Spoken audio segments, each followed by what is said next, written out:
Hope everyone's having a good evening. Welcome to another coding session with CptWoozle. Today we're going to continue our exploration of nestJs and React in building a custom application. Currently we're working on the backend in nestJs, and then we'll start working on the front end. Just kind of as a quick recap, I'd kind of do these at the beginning. We proceeded to set up our backend with nestJs. We did a couple of different things. We used bcrypt to encode we created the user endpoint, which allows you to register and log in. We created the journal endpoint that allows you to create a journal. And that's not finished, but we do have an add and a get all. We don't have a delete. We'll put that in here as a to-do. Add delete functionality and to-do add edit. So those will do, and I guess we should put in additional functionalities to do link to trade. And I guess that would be more of an edit, but to do one link from trade. But they could all fall under the generic edit functionality here. Pretty or everything. So we'll fix the whole file. So we put in that.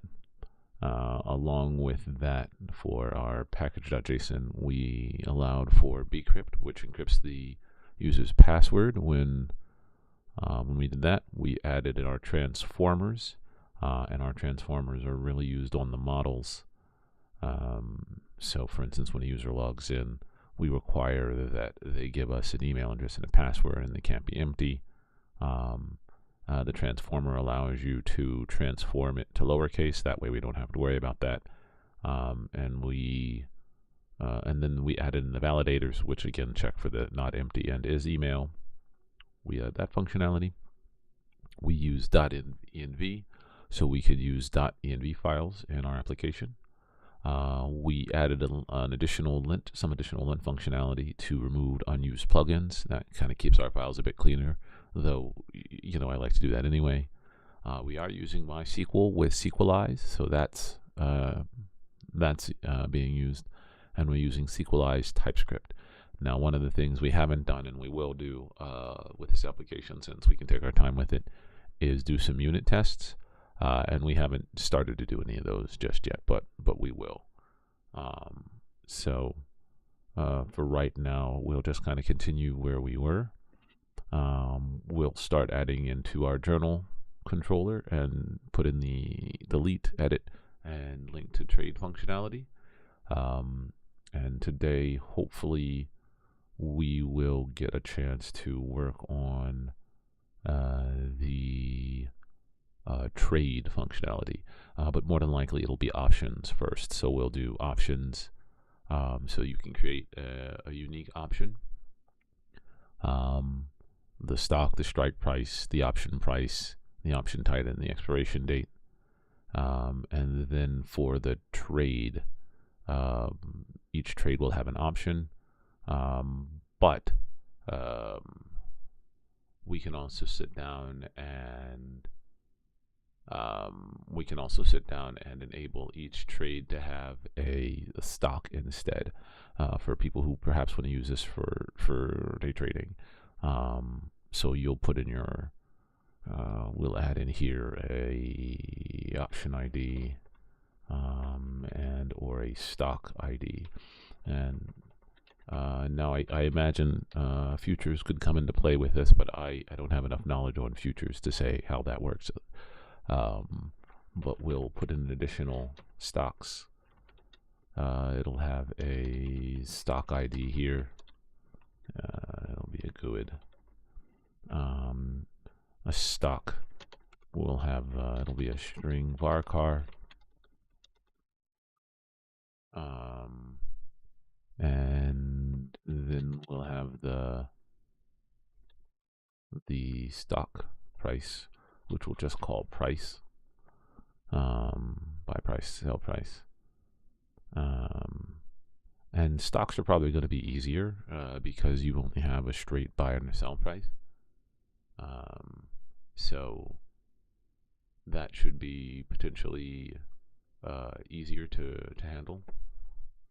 But I guess it could have another price. And so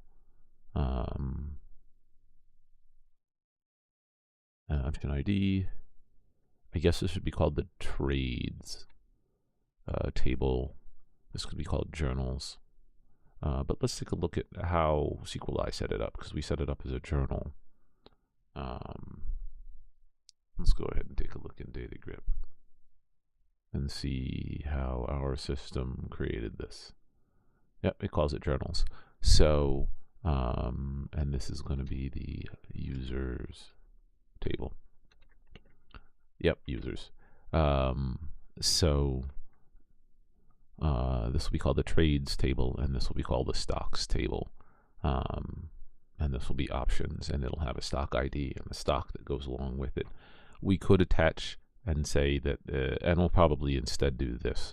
We'll, instead of using an option, it'll be a stock.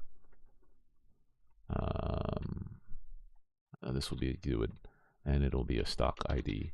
And that way you could do a trade with either a stock or an option, because options are going to have a buy price rather than a strike price. And if it's an option, then the way that the price is calculated is different. So we'll have to see how I want to manage all of that. But for now, let's just do the journal entries. The journal entry is going to have a similar functionality on the controller. We're still going to have an auth guard, and this is going to be for the delete functionality. And it's not going to be post, it's going to be delete. Status okay. The delete is going to come back as a journal entry. No, you're going to come back as a journal. We'll call you journal delete.model.js. And we'll do you similar to the others. So you're going to have it's going to be called journal delete, and we're going to have it pass back a journal ID, which is a string that cannot be empty. So we'll come back over here. You're good. Let's take a look at something. Look in Visual Studio Code. Swing you across the screen.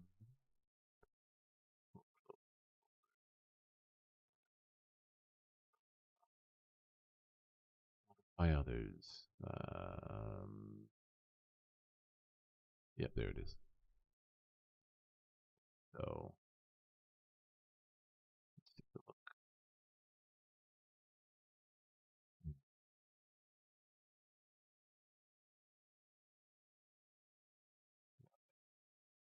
So on our controller level, instead of request, this is going to be query, and there's no body for this. And for the query, we're going to say journal delete of type journal delete.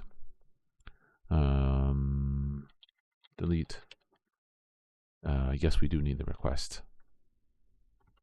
I apologize, we need both. So we need the request and we need the query. And it's going to be of a type journal delete. And we'll pass back the journal delete. Let's go ahead and do all the context actions to bring in journal delete. Be unhappy about string. Wait, what?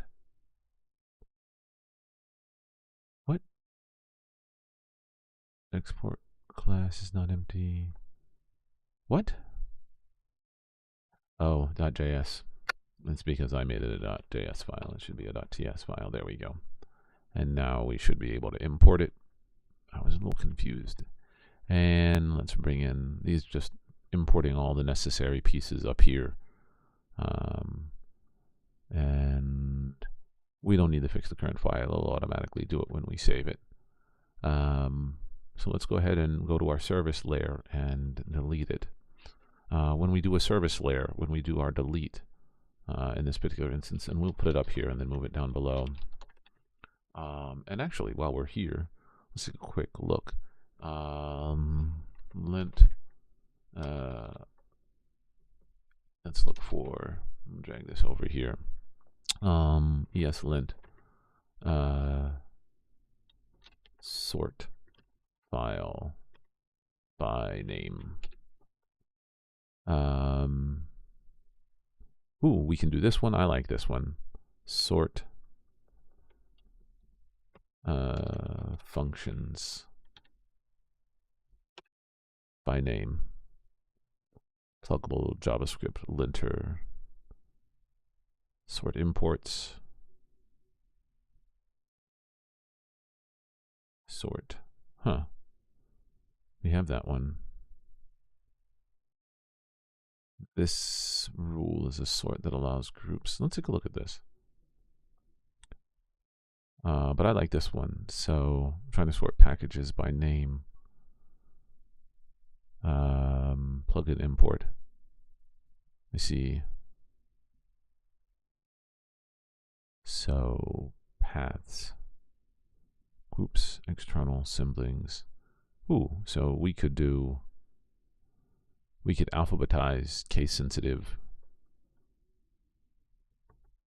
I see. The base ESLint rule. So plugin support import sort.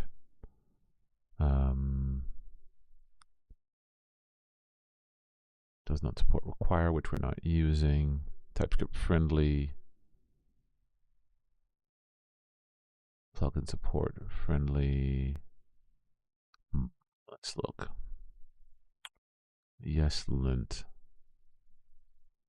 sort vars. I see. When not to use. Sort method. Member ordering. Huh. So we could do this. Rules at TypeScript ESList member ordering error. And we could do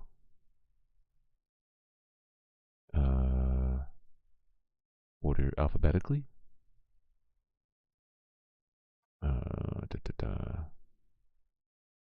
Let's take a look at how this works. ESLint member ordering alphabetically. Let's take a look. I see it here. Do they have example fields? Default.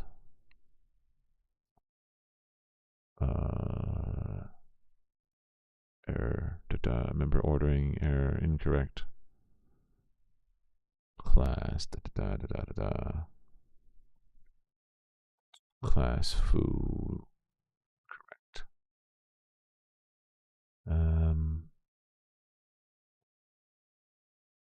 Ordering error. Let's see if we can find any others.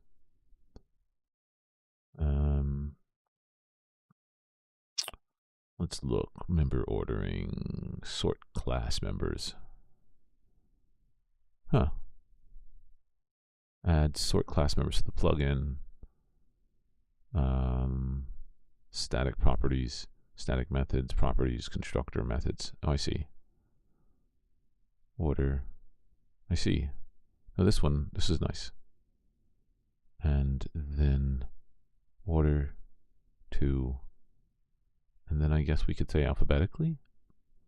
few examples. Name, properties. Huh. No, this isn't bad. Properties, static methods. Yeah, I like this. But I don't know if I want to spend too much time on this.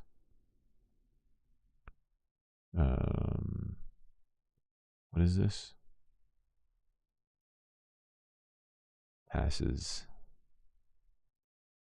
If you want to disable this rule, sort comp, let's take a look.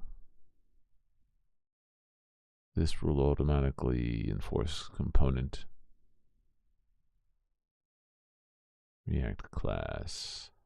Let's see. nestJs. Sort methods in class.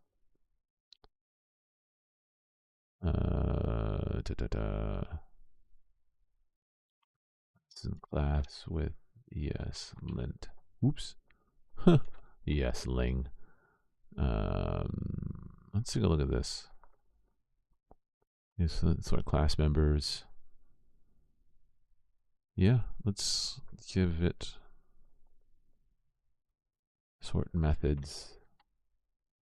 Let's look for alphabetically. Sort alphabetically method.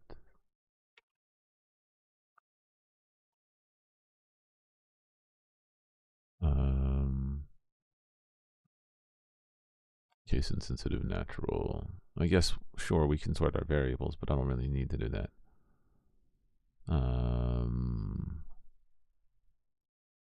And are our members sorted? They're not. Hij,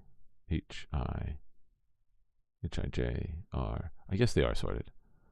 Anyway, I might go ahead and I see sorts imports, objects, TypeScript interfaces, and types, JS props, and other elements. Huh.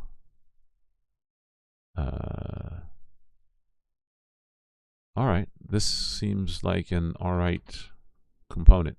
Let's take a look and give it a try. We can always take it away if we hate it. ESLint install perfectionist plugin into your ESLint. Yeah, here rules extends plugin perfectionist. All right. Cool. So now if we come back over here to our services, let's see how it behaves. We'll create our delete functionality up here. It'll take our request of any journal delete, and we'll do a journal delete.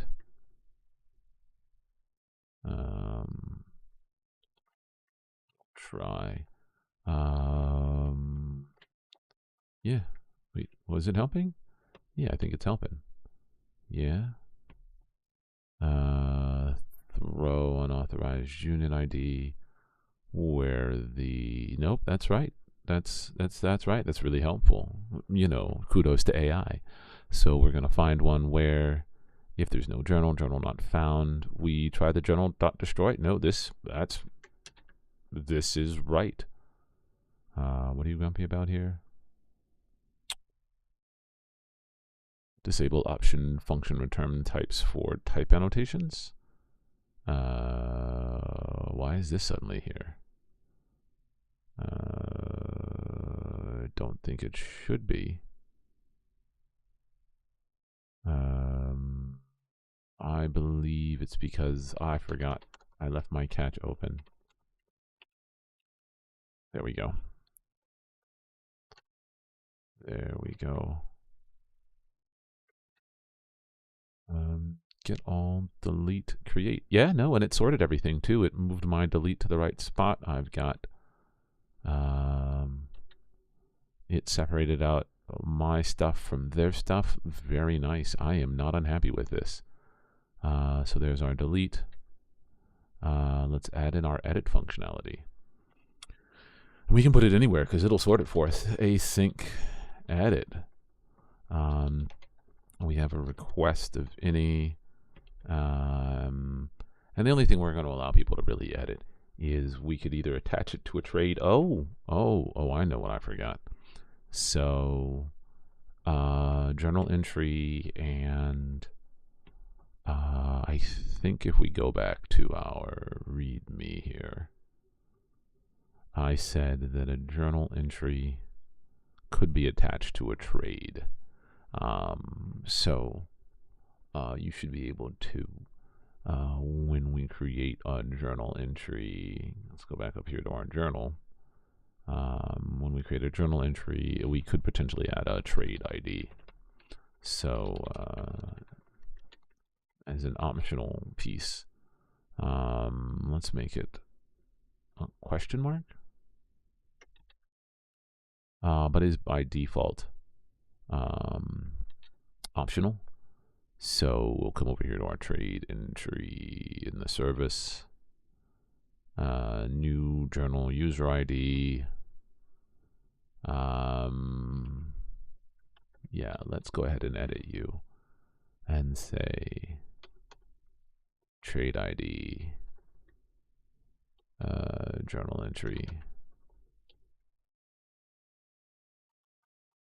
So if there's a trade ID, we'll use it. Otherwise, we're good. Let's go ahead and finish our edit. And in our edit, I guess we'll allow someone to point to a different, maybe a different trade. Yeah. And I guess it could be attached to multiple trade. Ooh, how do we want to do that?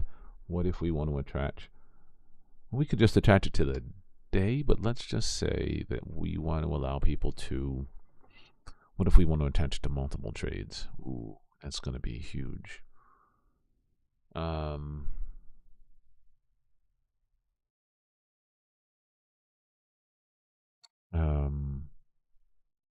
Yeah, let's attach it to.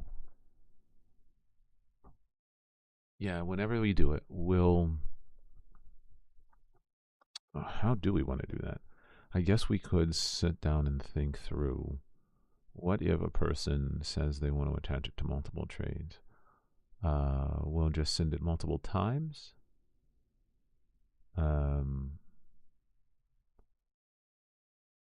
Yeah, I guess we can.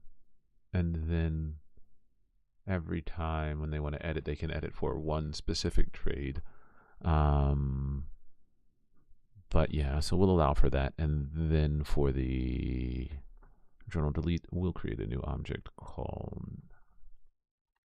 journal edit.model.ts. And it's going to be, I guess we'll do the same thing as journal entry. It doesn't really need to be different, does it? Yeah, it does. We need to be able to accept a request of type journal delete.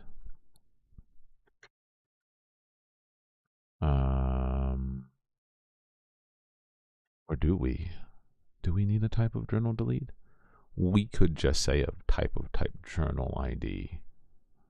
So we need type journal ID.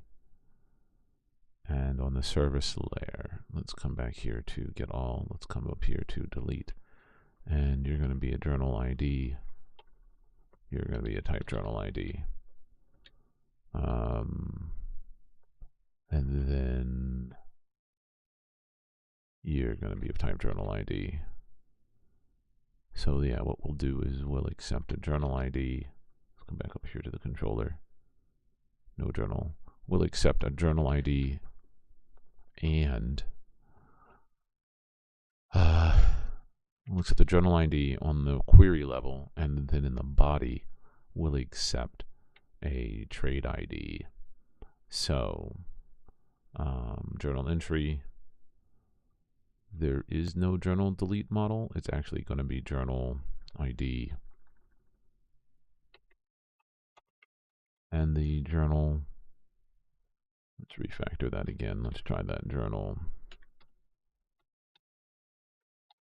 ID refactor. And for journal, there is no journal edit. It's just going to be journal entry. Services. What are you grumpy about? Yes. So you're going to accept a journal ID of type journal ID and a journal entry of type journal entry. And I don't think there's anything that you need to specifically return.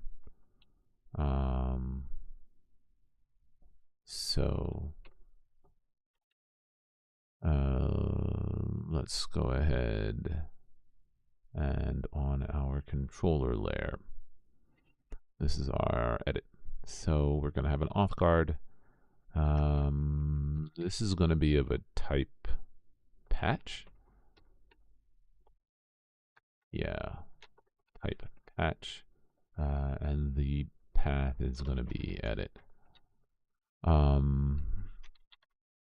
Edit. Yeah, could all create, edit, delete. We could call it update instead. But this is going to be for edit.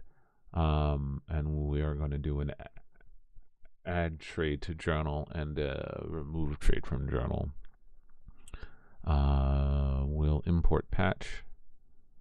What are you grumpy about? Sort all the classes, which we're going to do anyway. When we do an edit, hold on, our delete isn't returning anything, and our edit also isn't returning anything. It's going to get an edit, and the query that we're going to accept is just you, and the body we're going to accept is from up here. So there's a query and there's a body. Edit, and we're going to accept the journal ID and the journal entry. Did I call you edit? I did. Cool. What are you grumpy about? Expected 3, got 2. Oh yeah, the request. The journal entry, edit. We are fairly clean to do at the edit. No longer a to do. We added our delete. Cool. What are we grumpy about up here? I think you're called journal ID now. And in our service, let's fix it up here too. It's called journal ID. When I refactored that, I should have let it refactor. And let's write the code for this. We're going to try catch E. Yep. Let's see if it'll figure out what I want up here.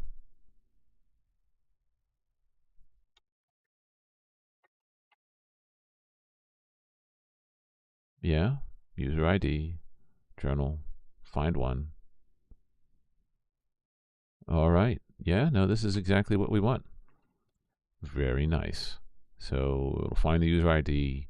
We're going to find one where the journal entry matches. Otherwise, we say journal not found. Then we're going to update the journal entry and the trade ID if applicable. Yeah, no, that's exactly what we want to do. And you've sorted it for me already. So we have our delete, we have our edit. The only two things that I would like to do in here is create a link and unlink to trade. We've created our delete. So let's do our functionality for link to trade. And it's just going to be similar to the edit. It's going to be a patch. And some people might prefer it as a put. Link. We'll call it link to trade. Edit. And we'll link to trade. It's going to be requests. It's going to be another journal entry. And we'll create a new type for this, though technically we don't need one. If we don't, then what will happen is we'll require, because we don't let an empty entry in, so we'll come over here to our new file and we'll call it journal trade id.model.ts. Yep. And we're going to be similar to you. Though we could really use the same journal entry. Let's try to be a little bit cleaner about this. Journal trade ID model. No, we should call you journal trade ID to keep it in line with what we've done before. And then we'll come over here to our controller. We'll link to the trade. The body this time is going to be journal trade ID of type journal trade ID, and this time you're going to take that, and the name of the function is going to be linked to trade, and we'll do a similar one for unlink to trade. And we'll call you the same thing. We'll call you the same thing. And when we unlink it, all we're going to do is get the journal ID. We don't need the body in this particular instance, because all we're going to do is just unlink it. So we'll clear you two out. And for our linked to trade, let's keep you open slightly over here to the right. And is this our service? No, it is not. Oh, service. Service, where are you? There you are. So we'll create it up here. And it'll move it around for us. I really like this plugin at the moment. It might come to bite me in the butt, but you know, at the moment, we're going to have our request of any. We're going to have our journal ID of type journal ID. You're just going to return an OK in this particular instance. No, oh, we forgot. I need the journal trade ID of type journal trade ID. We'll put our try, and let's see if our AI will help us out. And we'll put our catch E, and yes, it will. Let's see if it will can figure out what we want here.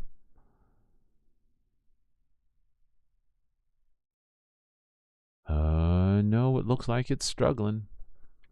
Let's give it one more try.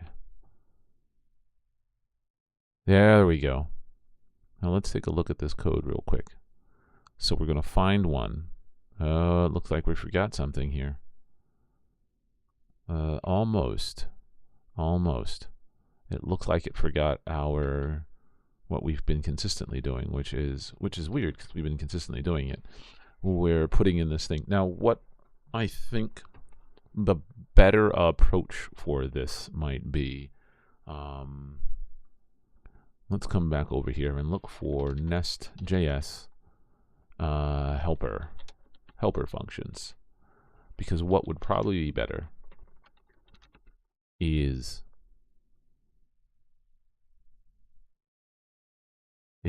to use a helper function,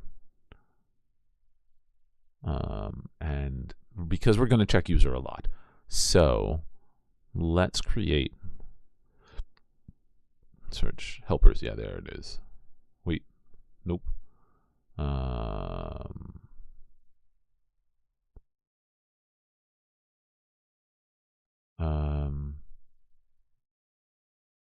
Yeah, so let's create some helpers that check for a user consistently, and then we can just call that.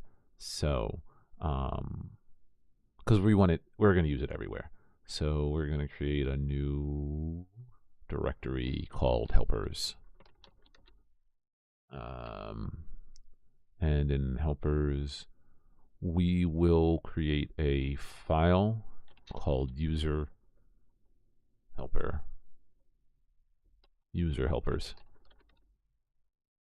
.ts, and in this one we will create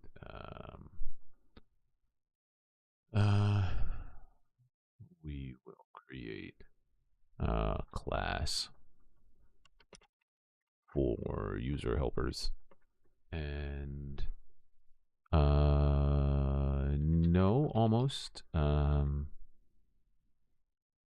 We'll call this get user, and it will accept a request of any, and it will get for us certain information. It'll do the same thing that we're doing here. And it's just easier to do this every time. Throw new error, return user ID. And let's see what context. What we don't want to, you're not unused yet. So let's come over here and just say user ID is going to be equal to user helpers.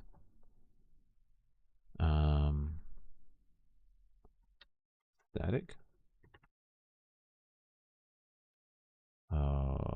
Show context. Yep. Wait, no. Whoa.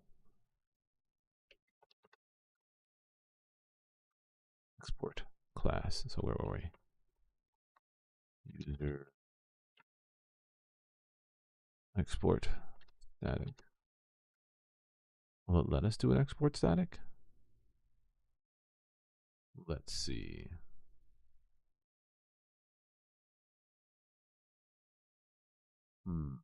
Maybe we need to create it as a service instead. Oh, or a provider. Let's take a look at that. I think that might be the better approach. Injectable cat service. Then we got to use it everywhere. It's really more of a helper function than it is a service. Let's see. How do other people do it? Let's take a look.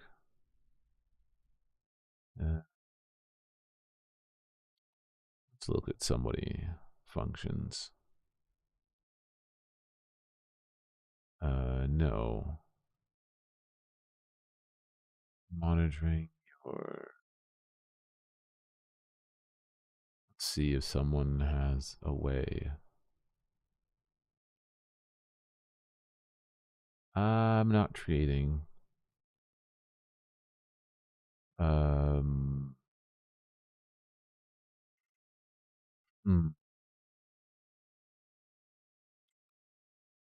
Query helpers, no. Module shared service. Get data, return shared data. Yes, but I'm not sharing anything at the moment. Helper functions. Let's see. nestJs. Let's look for utils.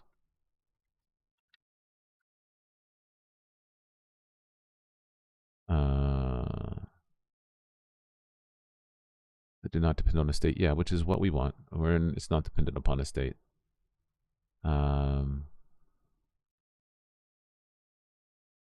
We don't need a service. Yeah.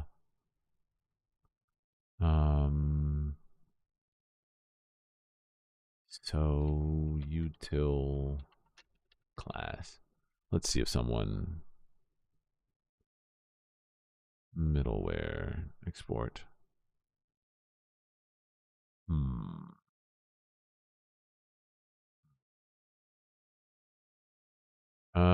I guess I could make you a module.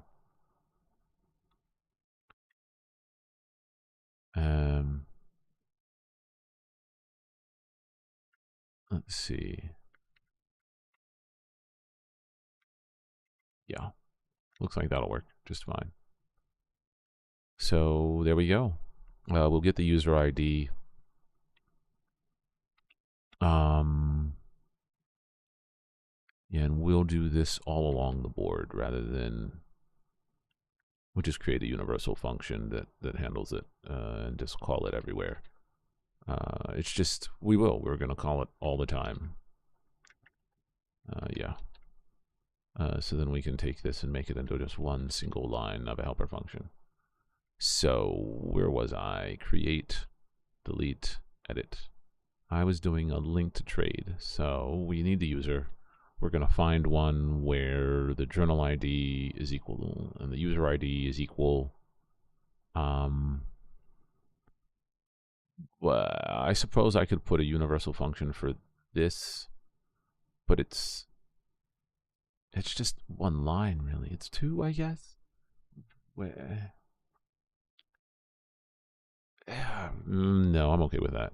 We update the trade ID, we save it, and we send the response of okay. And then lastly, we'll do the unlink. Async unlink to trade. It's going to be the same thing. It's going to accept a request of any journal ID, and that'll be it. We'll do our try, our catch, E, see if it helps us out. Yes. And let's see if it helps us out here. Nope. Let's give that a try again. It's thinking. Yes.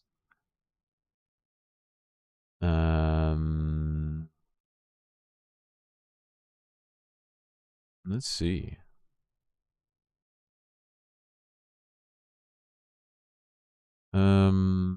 It ends. Oh, let's see. We're almost there. Oh, and it's done an even better job. We could actually take our user helpers and put it here, potentially? I'm worried about that. What if... I guess it'll catch it. But yeah, we could do that. We could do that.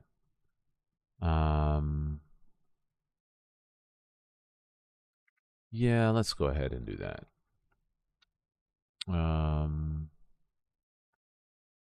Let's see. Let's see if we can suggest what it suggests. Ooh. It's suggesting some changes.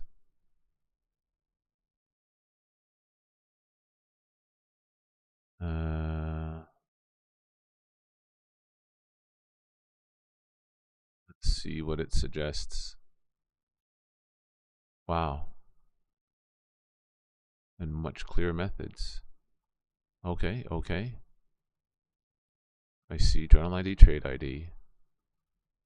Try get journal by ID. Okay, okay. Let's give it a try. Let's read through it again. So we have our create. Let's close you down. Let's look at our create here. It's the same thing. We take our user ID and we swap you out. We do this. Const user ID, journal save. This is pretty succinct. I'm not sure what they want for that. Let's look at delete though. We'll swap you out. Find one, which we already do. If no journal, that one's done. Edit. It's done too. I'm not sure which. Let's take a look. What? Is it much more succinct?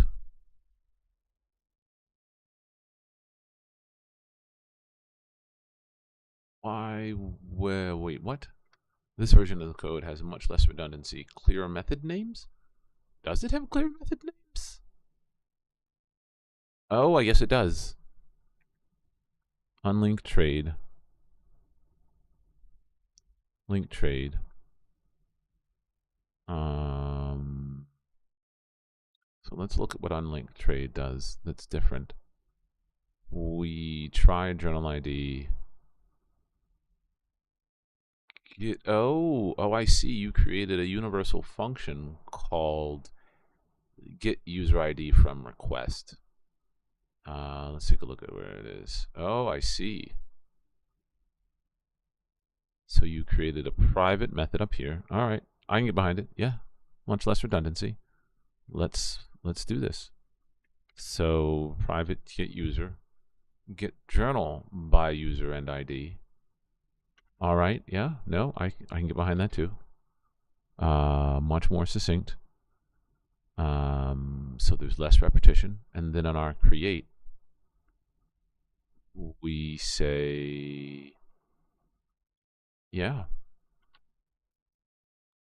const new journal entry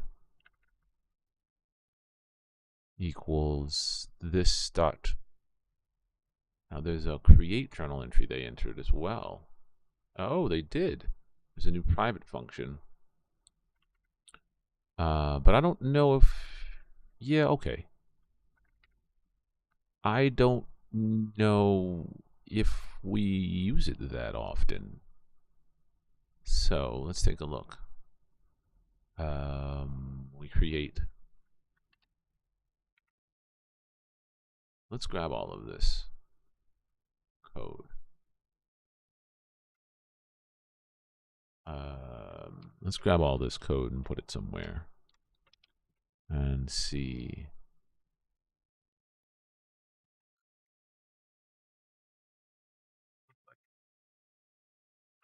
Because this create journal entry, I think it's only used once. I don't know how much this really helps in terms of redundancy. Like, sure, if I were creating more journal entries, then yes. But I'm gonna say no to that. We've added, but there is separation of concerns, so we create it.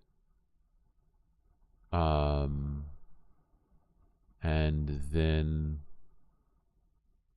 yeah, okay, I can buy that. I can buy that. We no longer need to do this, so we could just say this const this, and then we'll use our helper function again. This dot get user ID from request. Yeah, no, and much more distinct names. Yeah, okay. And when we get journal by user, journal ID, okay. All right, I can get behind it. Hold on a second. Yep, okay, I can get behind that. And then why are we returning true? I guess we can. There's no need to return throw message. Let's look at our create function, what they did for us. Oh, we have it over here, so we really could just let's grab the whole thing. It is a bit smaller than my code. Yeah, no, that's totally smaller. That's kind of nice. There's our create private function. Yeah, no, this is pretty clean. That's a good suggestion. Let's go ahead and modify and put in the delete that it suggests. Delete. Yeah, I got to give it to these guys. It's not bad. The only thing we would do is we would swap out some of our we would swap out, yeah. Edit's going to be similar. Let's grab edit. Let's do this. Let's see what their edit looks like. We created this function and then you didn't use it half the time. Like, why did you?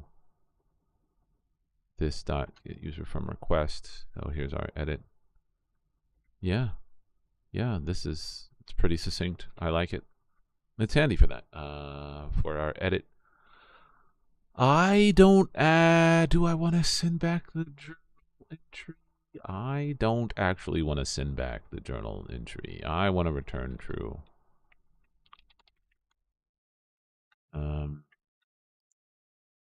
I don't want to send back the journal entry.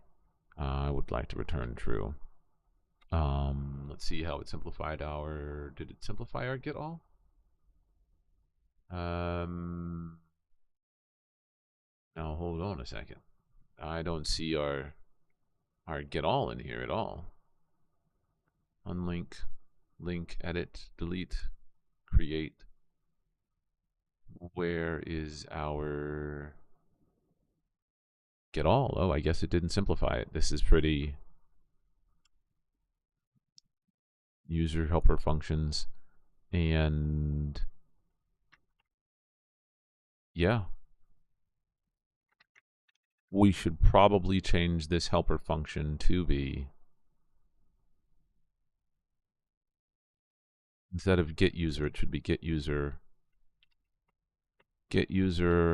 ID from request. And at this particular point, it's redundant. There's no need to create a smaller. We've just added a bunch more code. I have this code. I'm going to close down the AI assistant. This is redundant now. We've added a smaller subfunction just to do what we're doing anyway. This dot get users. There's just no need for it. Let's get rid of you. The function up here of get journal by user ID, that is handy, and the create, I'm fine with that. Wait, there's no need for you anymore, and the user ID is this.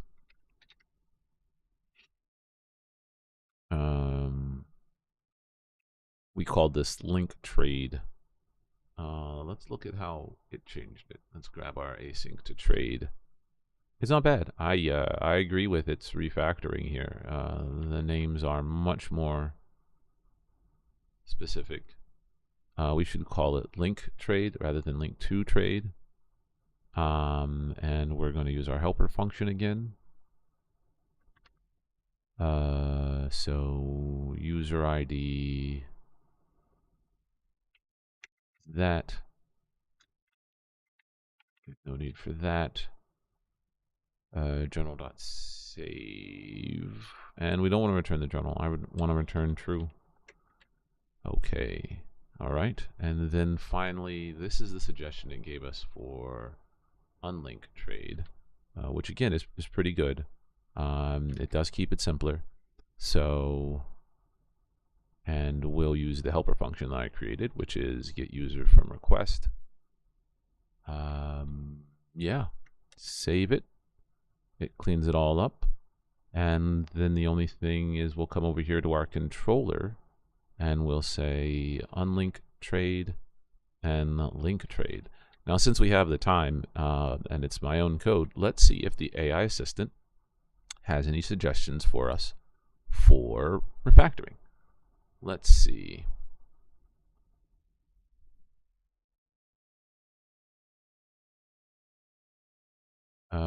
Just the whole thing. Let's refactor the whole file. Yeah, let's see what it comes up with. Every endpoint performing similar error management activities. We can reduce a lot of duplication by using an inceptor that manages these exceptions once and for all at the controller level. So the refactoring here would be to extract a reusable interceptor. Oh, all right. Let's take a look at what it suggests. So we have our injectable error handler that we put on. Oh, I see. That's pretty nice. All right. So we'll put an interceptor in here, and we'll create a universal error handler on the controller level. All right, let's see what it does. We'll add the interceptor. Doesn't handle the imports. Nice. I think this is pretty good. Let's do all these imports, including the catches, etc.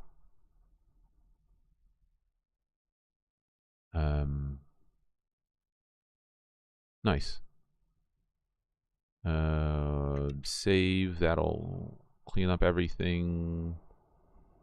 And use interceptors. Nice. Nice. By using interceptors, we allow each endpoint to focus on its main task. Nice. So here's our interceptor. There's the link trade. Very nice. And I guess throw error is deprecated. The signature is deprecated. Oh, I see. We should say, let's take a look at what the proper should be at this particular point.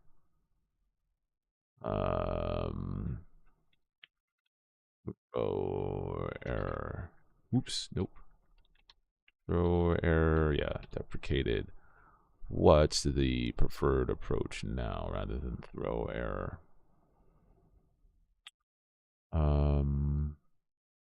So we catch the error, return this dot throw error. So we would return or,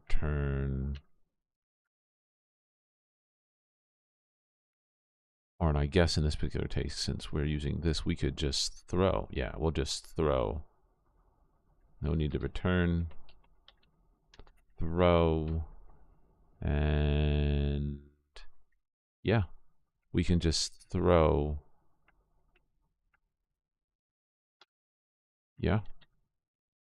Let's see what you're grumpy about. Show context actions.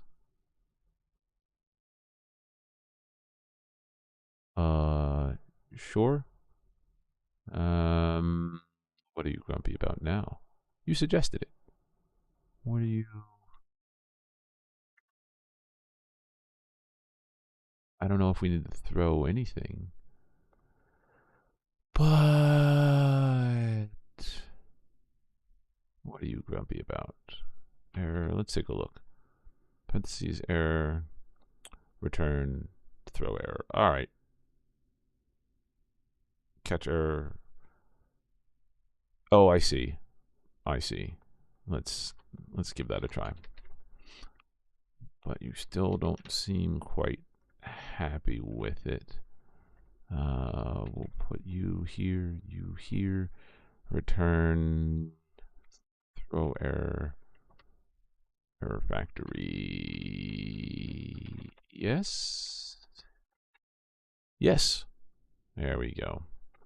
You are now less unhappy with me. We allow each endpoint to focus. This will catch internal server error. And then I guess over here,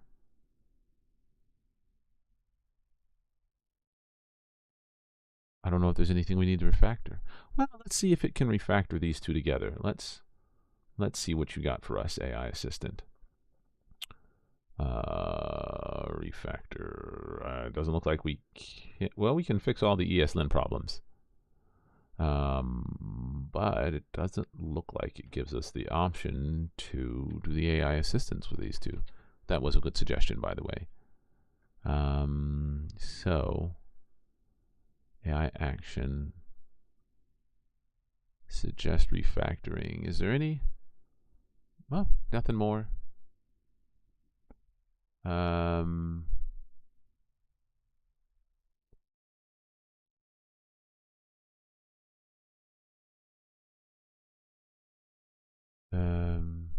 Return journal. Oh, I see. So now that let's take a look here. So now that oh, I see, you've added, let's really look at what you say here in the notes.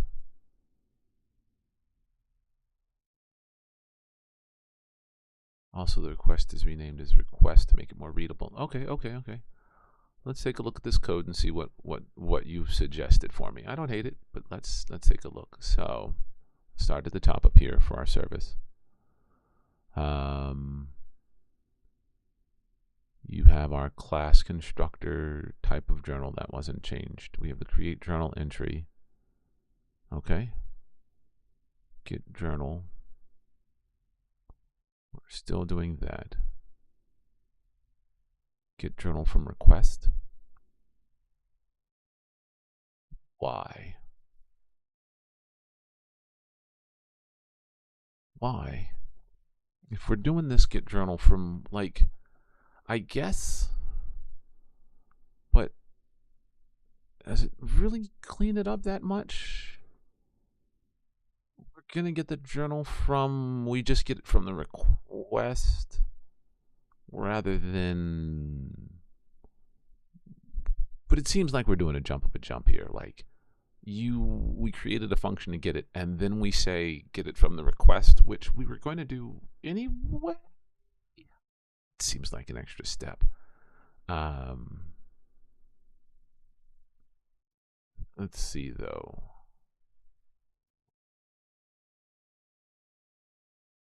Get journal by user ID, because then we never really do anything else. Let's take a look. Let's look at what edit does that thinks you make it slightly cleaner. Doesn't seem that much cleaner. Let's look at our get all. You changed around request. I see. All right, that's. I see. Then our link trade. Get the journal from the ID. We update the trade ID. Journal.save and return true. Okay. And then unlink. We shouldn't throw unauthorized here. That's on me. And in this particular instance, when we unlink, we just want to return true.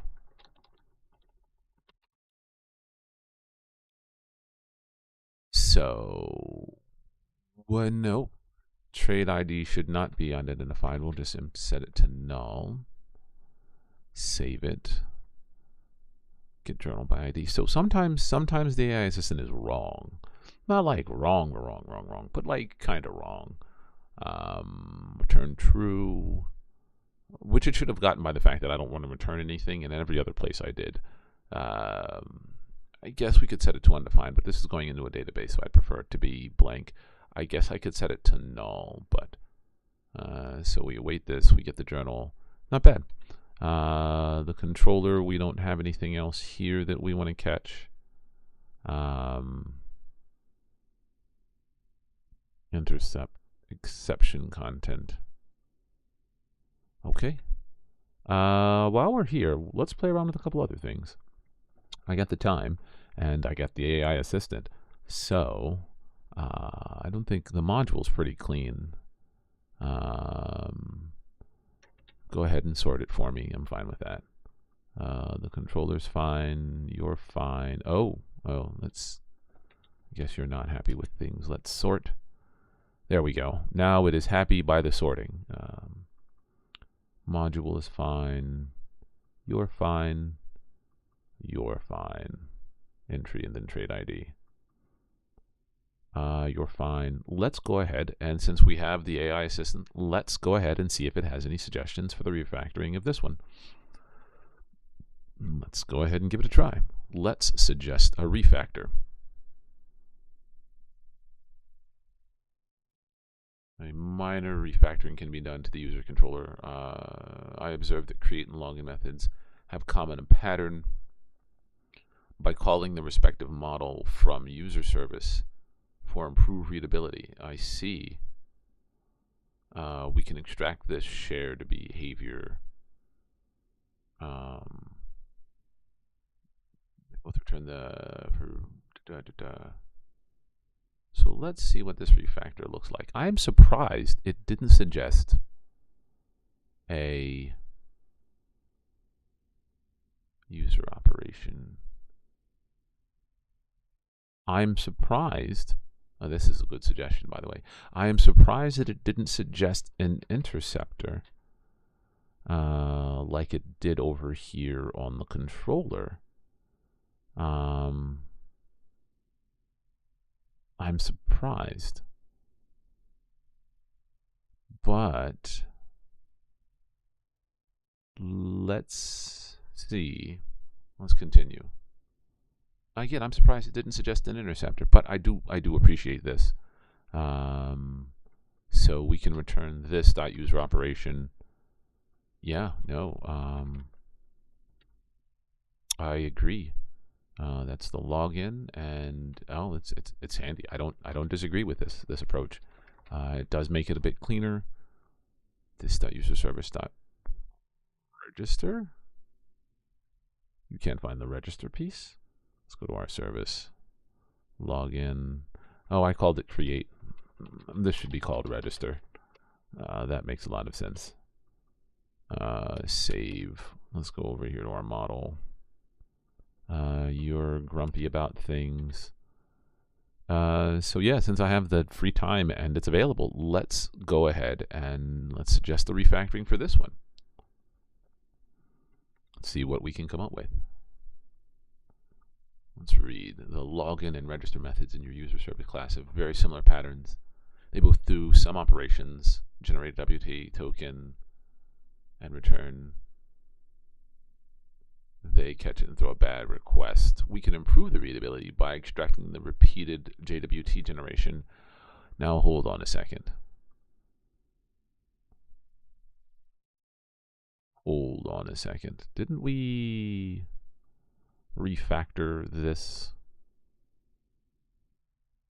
operation promise with JWT return operation? Yeah, I mean, it's fine. So they're suggesting that we separate out the repeated JWT generation. Add injectable, generate user with JWT. Okay, I don't hate that. Let's put you here. And then on our login approach here, we find it, we throw the exception.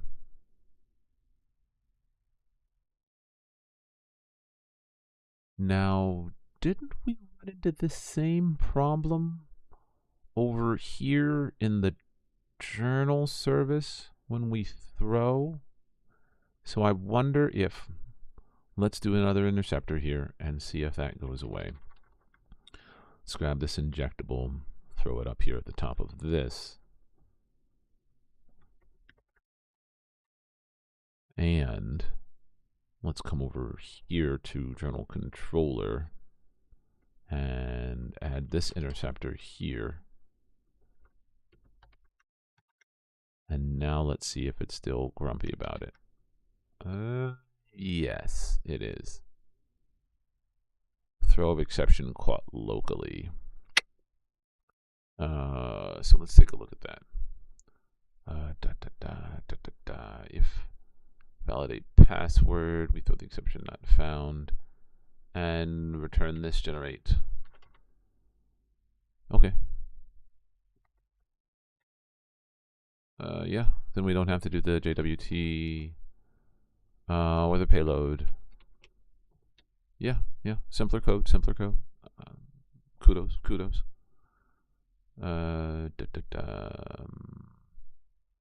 Yeah, kudos. Okay. No need for all of this. It is slightly simpler. This dot generate user with JWT. Okay. All right. Now, I'm still concerned about this where it says throw of exception caught locally. Let's take a look at that.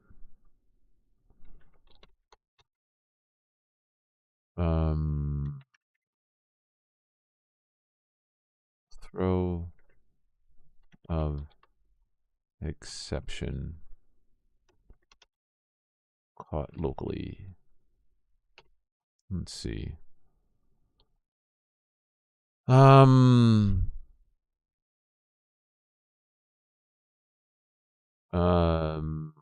I slightly prefer the pattern of throwing. I don't see any compelling reason to treat local errors in the try block any different than bubble up. Because this pattern is more consistent, it naturally lends itself to better refactoring when you want to extract logic in the try block to another function. Instead of throwing in the try, you can handle the error, then the logic has to change if you refactor it.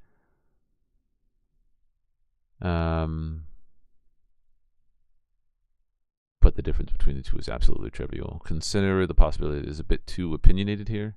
ESLint doesn't have a rule for this. Either palette. Yeah, it's fine.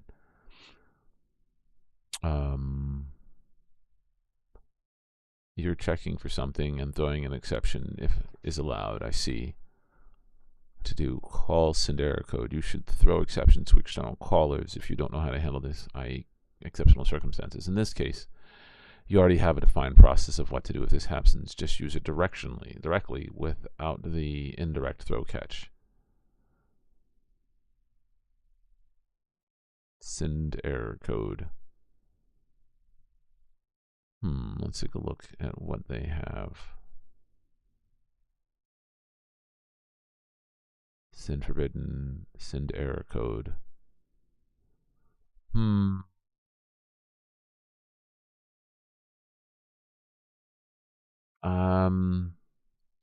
I guess. I don't know. I don't know if I feel that wrongly.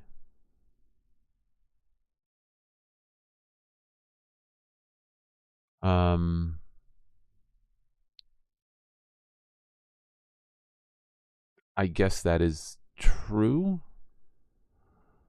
I guess we could return, but I guess it won't be happy. But since it's, well, now hold on, we can do promise reject. Let's see, return promise reject. But let's see if it prefer. Oh, it's okay with that. All right, I think. Let's play around with that. Let's see. Return promise reject. Yeah. All right. Let's play around with that. Return.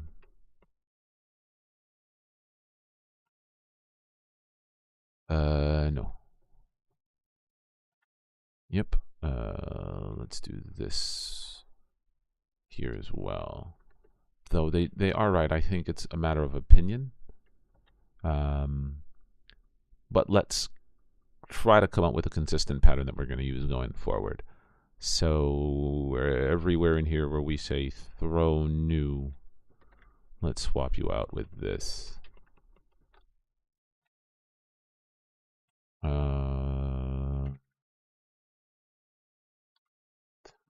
But I also probably think I should investigate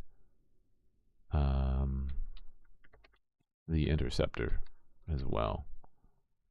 Throw, return true, throw new. Okay. All right, here.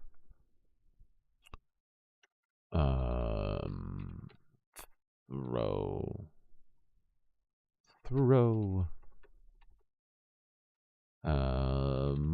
Now I haven't tested all of this.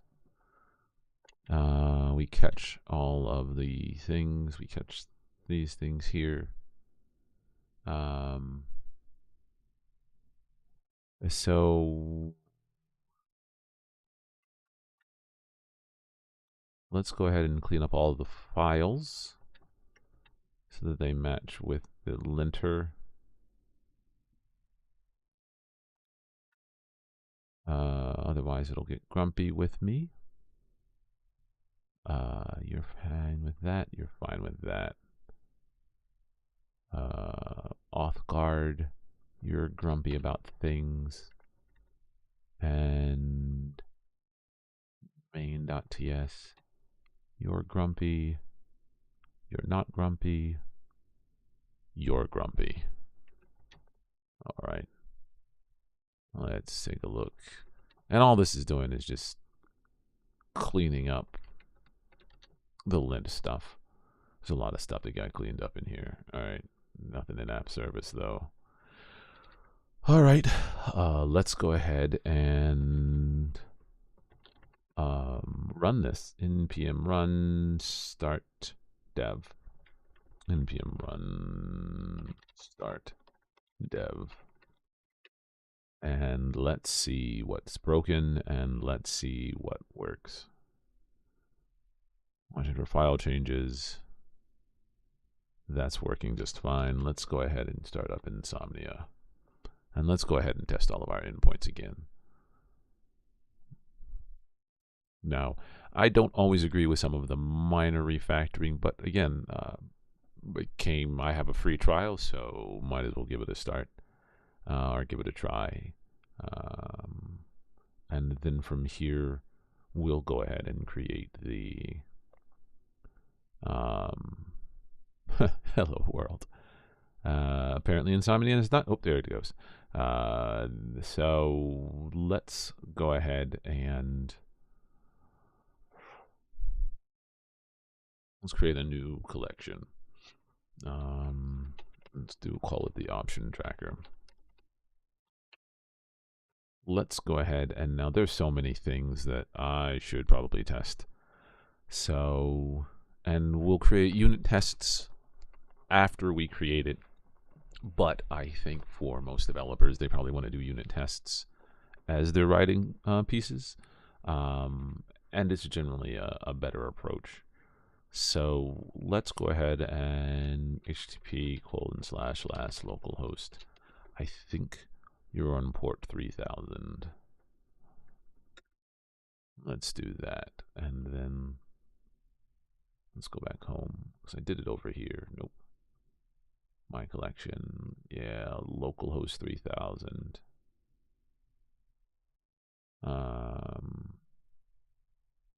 New user login.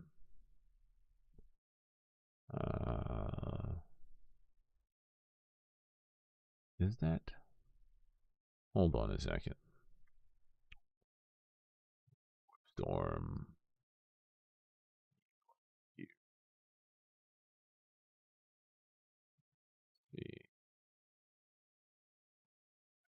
I guess you're on port 3000. Let's see if we can take a look and see.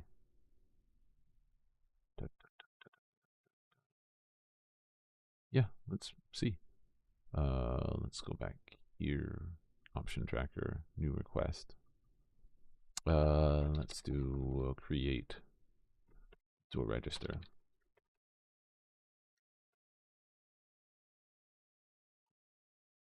User / register. Let's do a send.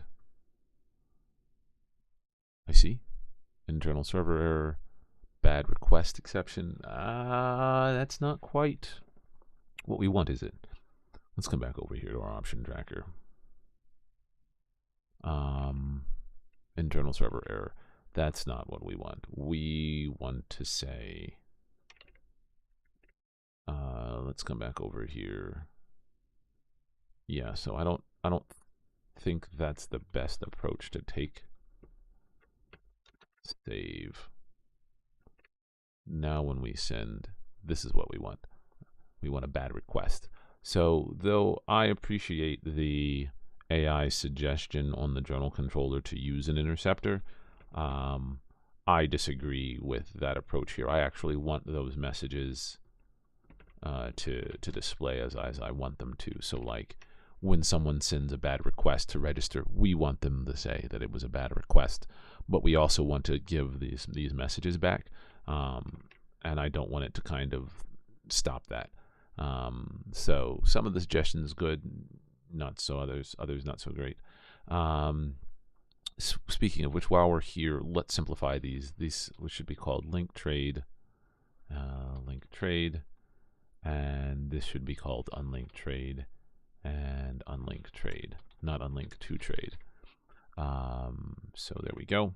Let's finish testing our new user functionality. Oh, while we're in here, let's come over here to our user table and delete this user so we can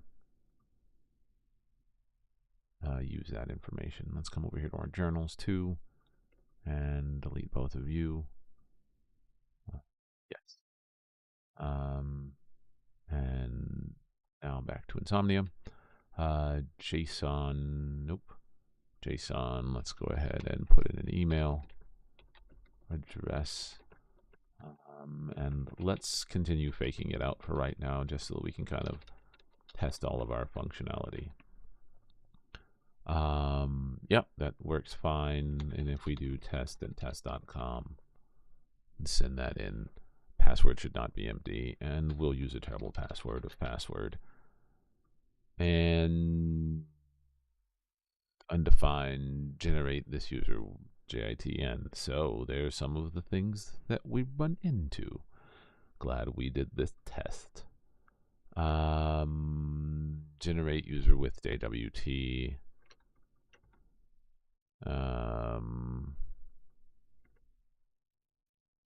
Undefined. What? User. Okay. What? This is the register. So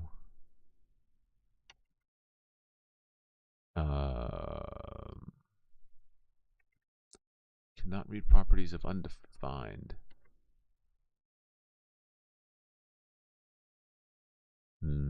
What's undefined?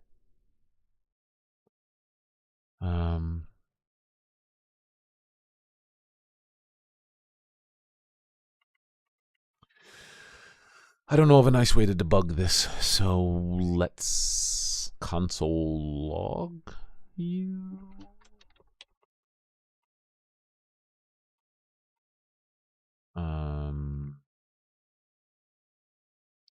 Email address already in use. Let's do test to send.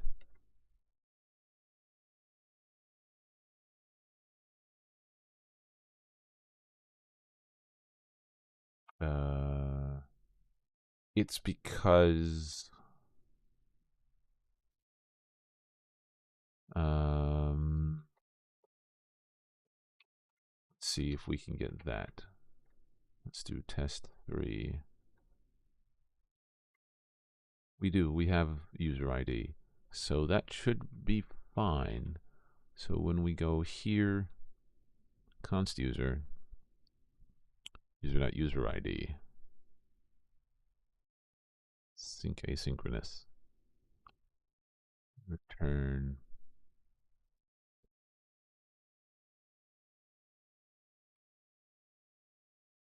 user and JWT token, service user token.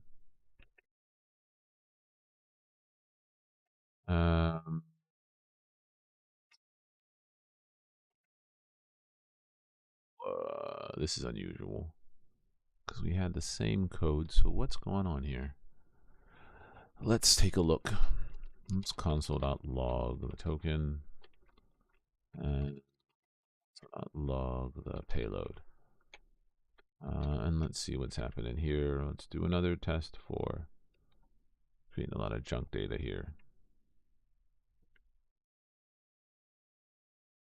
I see. So let's start up here then. The user, and then let's do the payload. Okay. And let's try this again. Send. So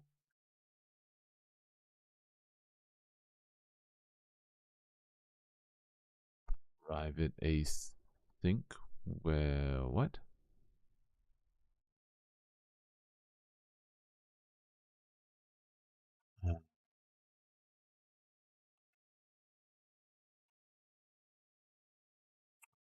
Let's see.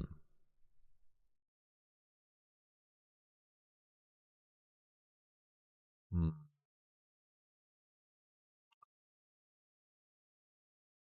This should work.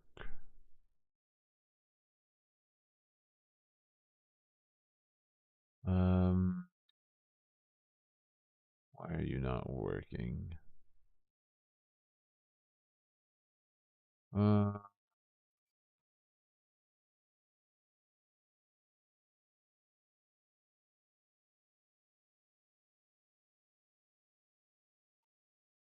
yeah, it's got to be this.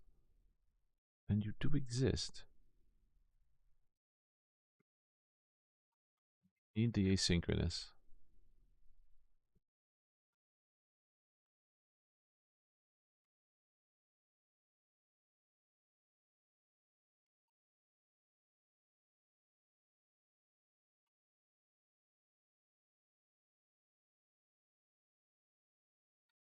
Um, hmm. Let's try something. Um,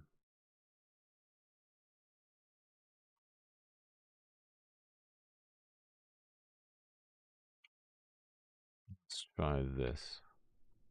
Let's do test 6. Send. Yep. Nope. Cannot read properties of undefined. What is undefined about this?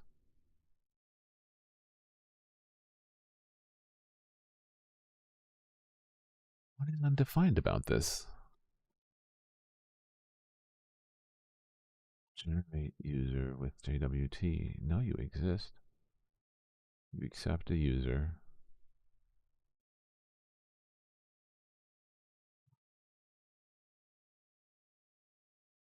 Accept a promise. I don't think it should care.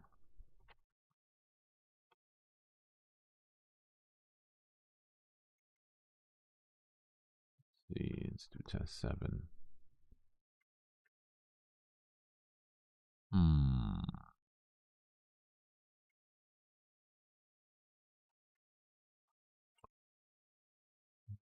Bad request, and we're on the register, so let's just console.log the whole thing. Let's see what we get. Let's see, 7. Let's console log 8. Let's see.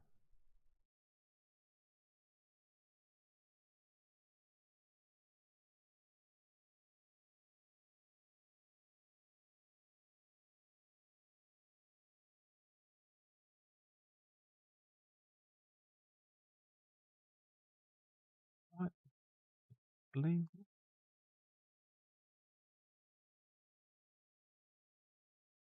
Let's try something.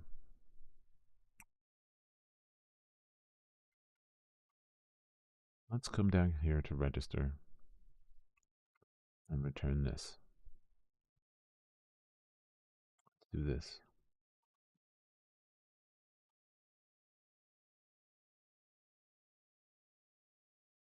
Insert await. Yeah.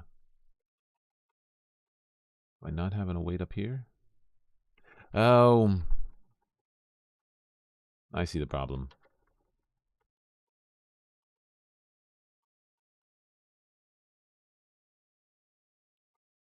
I wonder if all I need to do is this. And this. And let's try that once more. 9. Nope. So let's try that. Return you. Do this.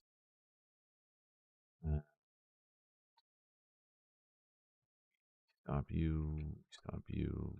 Stop you. Stop you. We do that. And let's see if we get.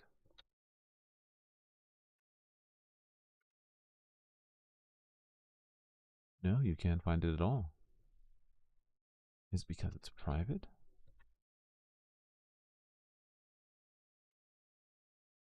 That doesn't make any sense.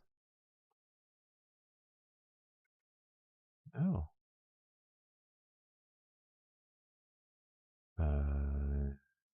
No. Um, let's try this.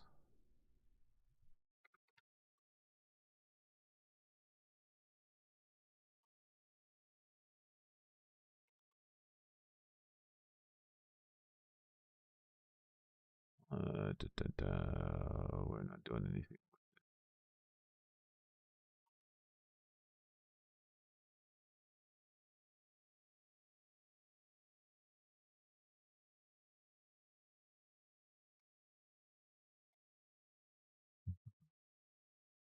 All right. So let's clean you up. Let's clean you up. Can you just not find it? 113, send. Yeah, nope, won't see it. I wonder why. I wonder why. I wonder if this is a problem with Nest. Um,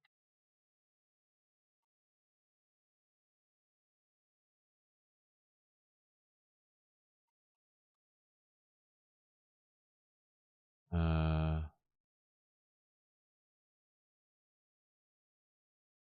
that's weird. Let's see what the error is. Nest.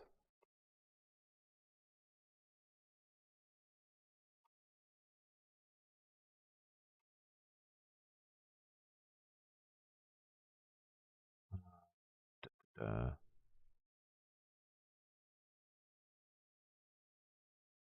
the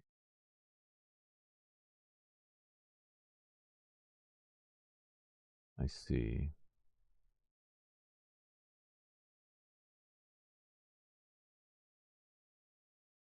Hmm.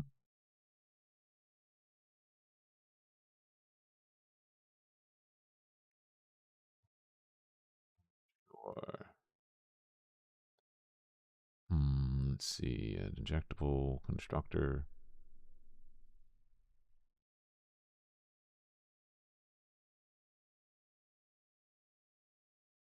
App.select. Wait, what?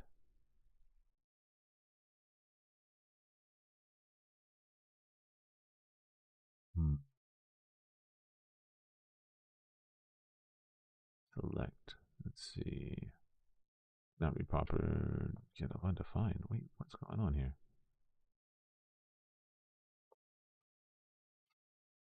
App packages version. No. Nope. Why? Why? Da, da, da. Get. The other one works just fine. Let's take a look. Because we do the same thing in the controller. The service on this level might also break too. So we'll have to see whether this one works. Let's go back to our user service. Let's close you down. And let's try just calling a function. Wait. Test function user console.log. So let's see if this works. Rather than awaiting. Let's see. Let's do 14. Nope. Can't do it. Let's see if AI has any suggestions.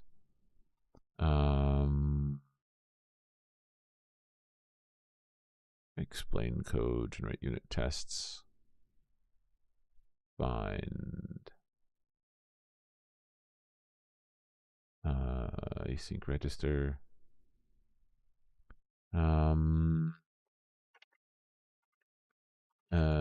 nestJs is returning. What is it returning?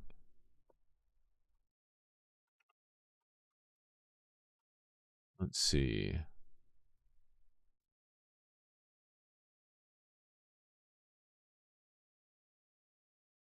Because of an error, if user.save is, it should return the save. We catch that.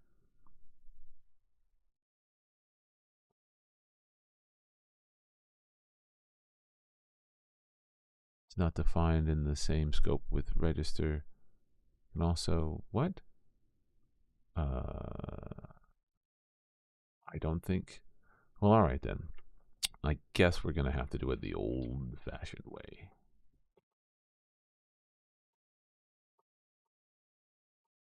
Let's just grab it and put back our old code. Like, it's neat that it thought of this, but I guess we're just going to have to do it this way.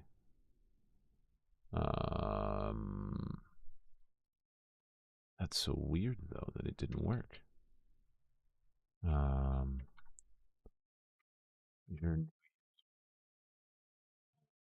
particular instance,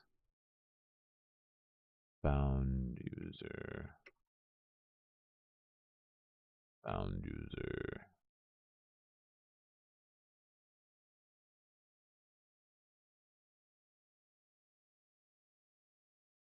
Didn't we have some other code in here? Let's go ahead and compare you to what we had in here. Let's go open up get show history. What we had in here was new user is user.save. Then we save the new user. Oh, I see. Yeah. There's going to be found user as well. Let's take you out. Let's see if this is an ongoing problem with nestJs being unable to find other private functions. Let's save you. And now let's see. Well, let's clear out a bunch of stuff in here. Get so many users. Let's just delete it all.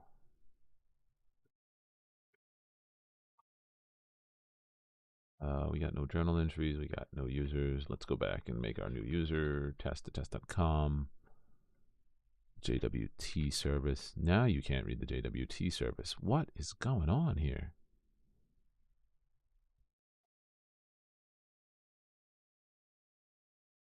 I wonder.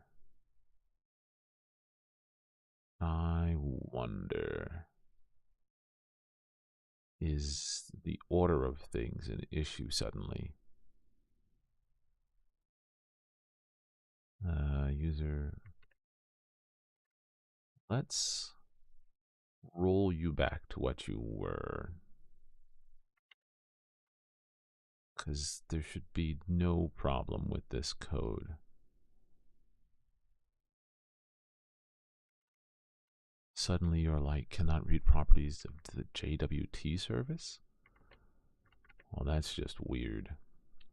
All right, let's compare with branch. Let's see what's going on. Let's minimize you. At inject model. The import shouldn't matter. At least I don't think they should. Asynchronous login.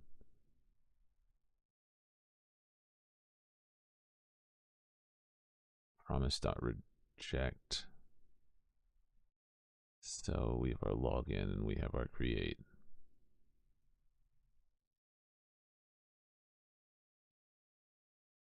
Okay. I'm not seeing the wait. This.jb. Okay. Nope.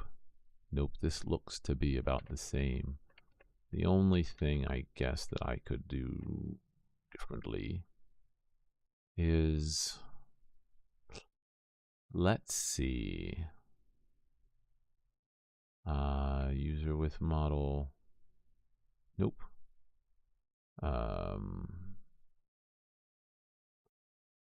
Oh, wait. Wait.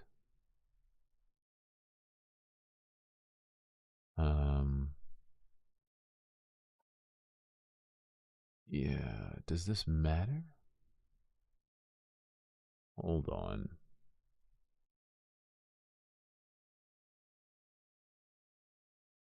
Main.ts modules.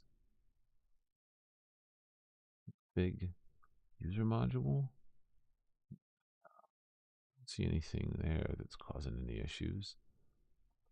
This is weird, but it could be.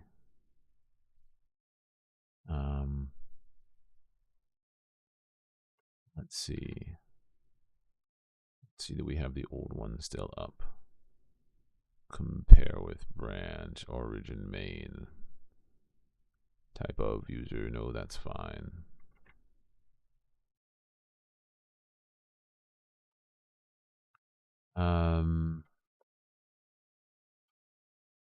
Let's see if AI has any suggestions.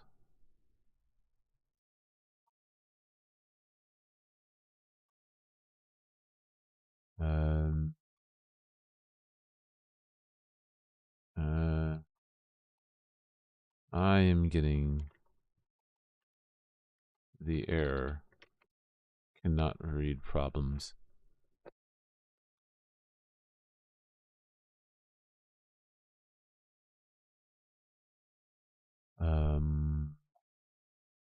I don't know if I changed that. If on and ensure that it's provided in the module. I don't think that I did, but we can add it. It's weird that suddenly we need to add it when we did it before.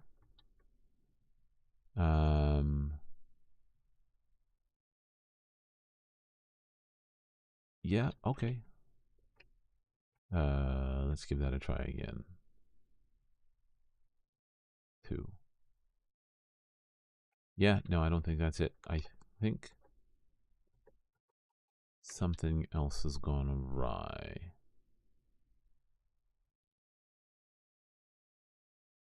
Let's see what else we can figure out.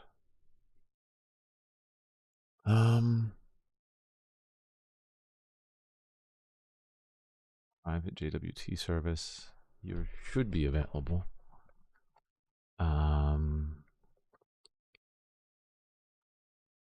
Unless no, I can't. I can't think of anything. Like there's some spacing here. You didn't change the order of that.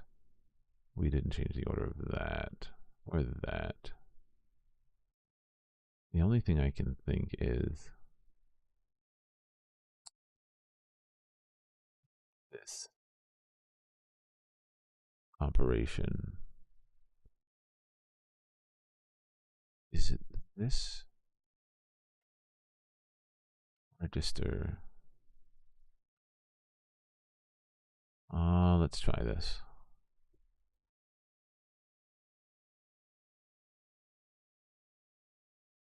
This dot user service dot register. Let's try this. Let's see if the weird wrapper that I created is the thing that is breaking it. 3. Yep. It's this weird private user operation. So let's roll of you back. Yeah, let's roll all of this back. Yeah. So it was the suggestion from the AI. Well, that's all we need to know. So it was wrong. And we can probably fix it. But I don't know if it's worth it after all this time. That was slightly frustrating. So let's go back to our user controller. Let's try that again. to make sure that it works. Test for send. Yeah, it works just fine. It's this weird operation here. And let's take a look. Operation. It's the data. I think I would need to change this over into something along the lines of this.userservice.register. I'd have to do this differently.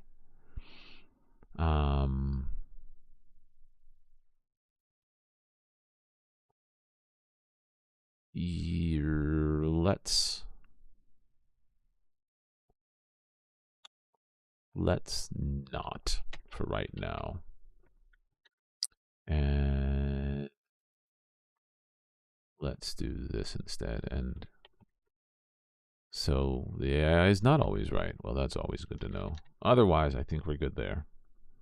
The controller, we didn't do anything neat here. We took away that. Oh boy, the fun of playing with AI. So we have a register user. Let's do a post request as well to log in. http://localhost 3000. And we'll go to user/login. We'll do the normal, should not be empty. We'll do JSON. We'll put in email. And we know an email, test@test.com.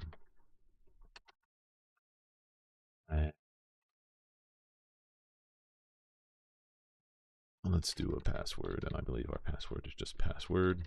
And we should get back a JWT token. We do have one now in our requests going forward. We're going to use that. So let's potentially create a new journal entry, http://localhost 3000. But this is going to be journal. And let's create a new one. Journal. Is it new?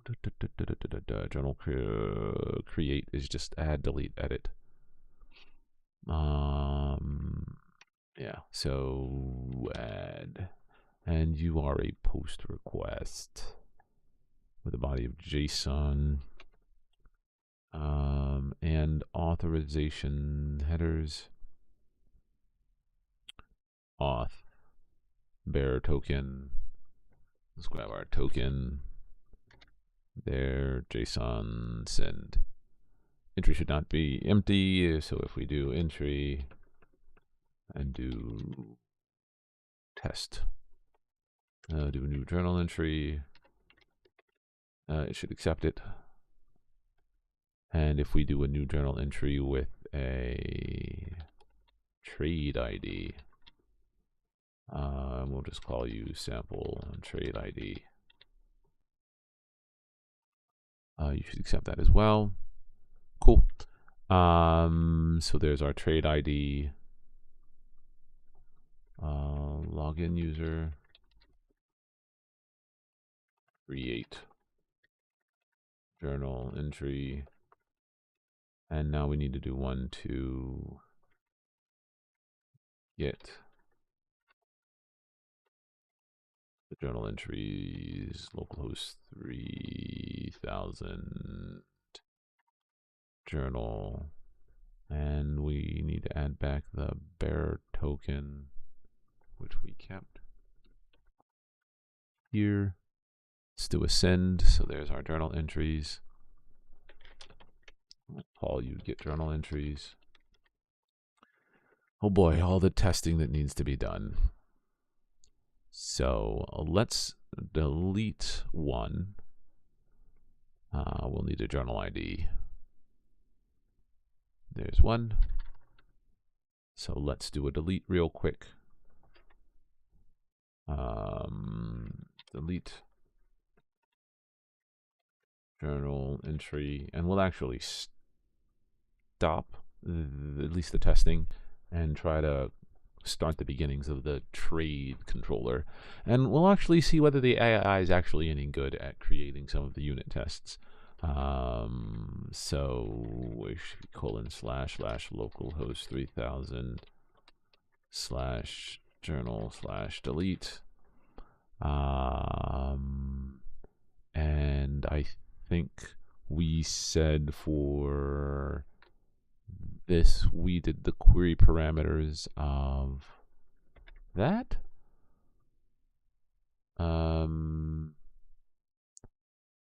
It's 3000 /journal/delete. No. Delete. And is it journal ID? Yep, that's true. I am unauthorized. So let's do the bearer token of send. Cool. And let's see if there is a way for nestJs query params query with flash.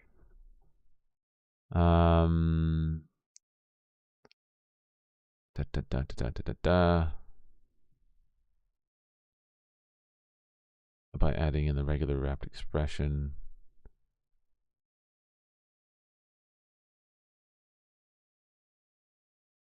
No. I know how to do it. In Node.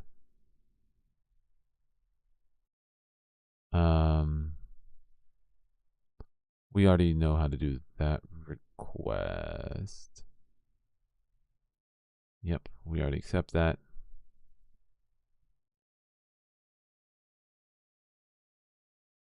Param. Oh, yeah. Hold on. I wonder if to do this, I need to do edit, delete,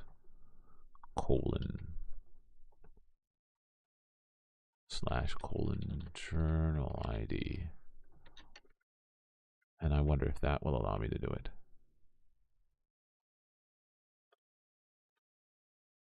Let's see.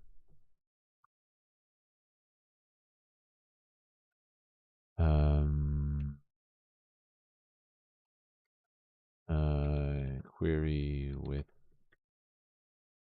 \.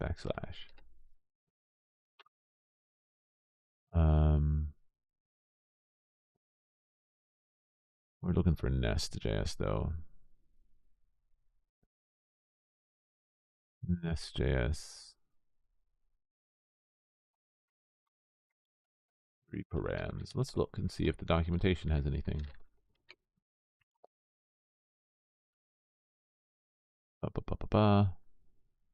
Routing. Automatic. Controller cat. Request param. Key string.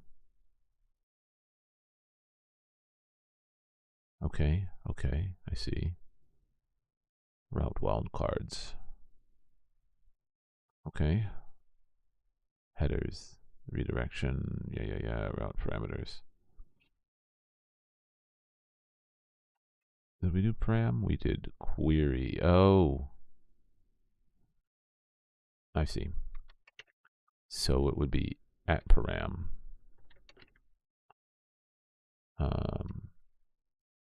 And then, so that's delete. Let's give it a try. Journal not found. So if we create another journal entry and grab come over here to delete, put that in here. Cool.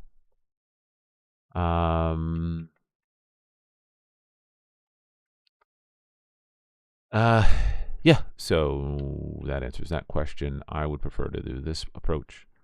So let's do param.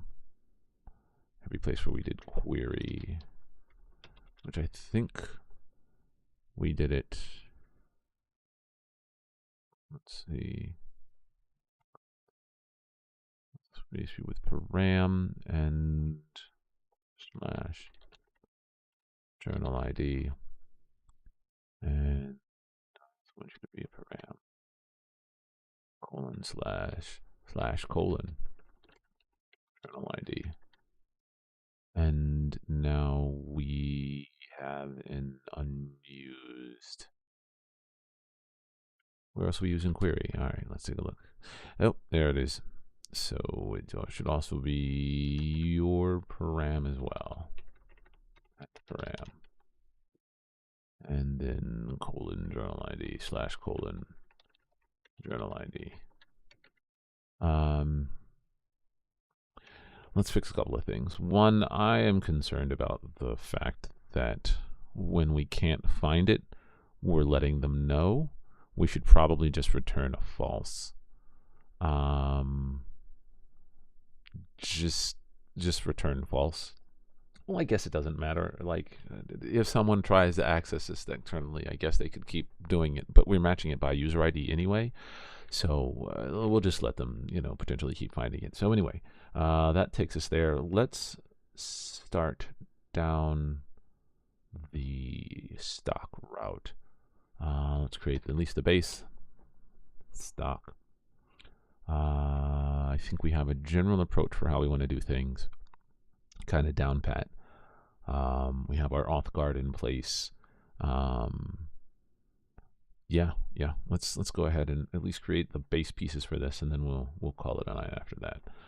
So we'll do the stock controller.ts. We'll add you in new file stock model.ts. It doesn't look like we'll get very far in this short of a time. Stock.module.ts. Let's do file stock.service.ts. Add you in. Let's see. User login. I guess when a person creates a stock, so I guess we could call it user login create stock.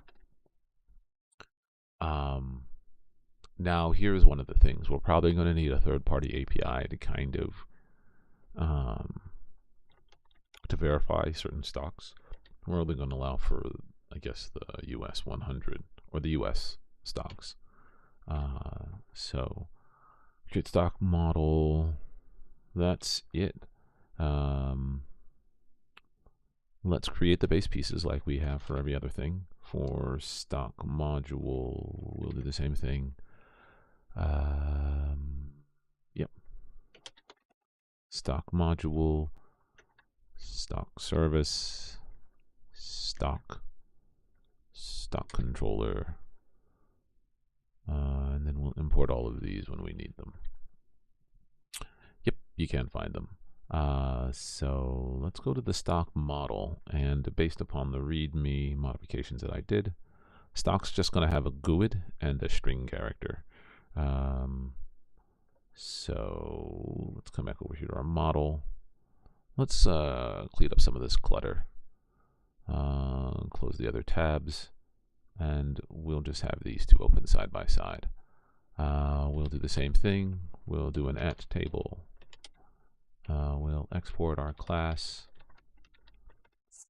Stock extends model stock.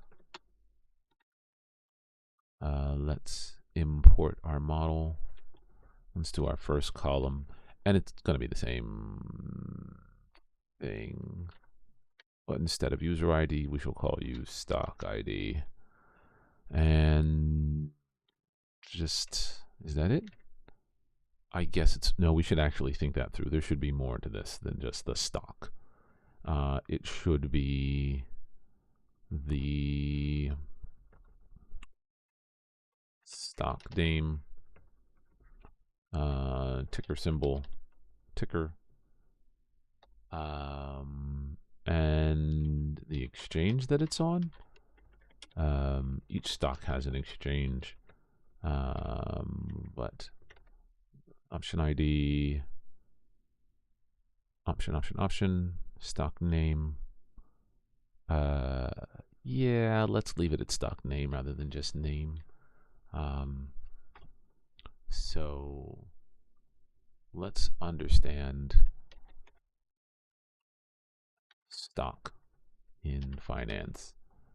And each stock, as far as I know, should have an exchange that it belongs to. So if we do AMD, yay, AMD, it should have a statistics profile, market cap, profile, yeah, financials. Thought it was somewhere. Summary. Bid, ask, market cap. I don't see it. Let's just ignore it for now. We could always add it back in later. So no exchange, but we do want the ticker symbol and the stock name. And what we'll do is we'll actually verify all of that. So we'll get a stock ID. We'll have a stock name. It cannot be optional. So we'll steal some of this from up here and we'll do something similar. So stock name, we don't allow null. It is going to be a string. No need to validate it. We will validate it before we allow them to enter it. And we're going to have it so that each stock is tied to a user. That way they could enter it in. In theory, we could allow just like a universal stock. Well, there really isn't a need to distinctly separate them out. It's just, I think it might be easier down the road than I could say I want to see the stocks that I've traded and we have a base, but it's probably 6 of 1.5 dozen of the others because we're going to look at the person's trades anyway. I don't know how to feel about this one. I guess we could create stocks and then potentially have a favorites that the person likes to, that a person wants to favorite, and then there are ones that they just trade. So let's just let the stock names be. We could literally grab a whole list of them if we wanted to, but I think this is all right. And the last name is going to be ticker, and we have to have a ticker. I don't think there's anything that we need to validate or do before we create it. So there's our stock. For our controller, we really won't allow people to delete a stock. They can create them or add it to the list because we don't want to just go out and get a list of all of them. We want to just have a, so somebody already created it, great. We'll validate it, and go from there. I guess we could create like a new, we'll play around with that. We might. Because there are already existing systems that will go out there and get us a list of all the stocks, but I don't know if I really want to. I don't know. Constructor, there's going to be private, read-only, stock service, which is going to be the stock service. And I think we'll have that be it.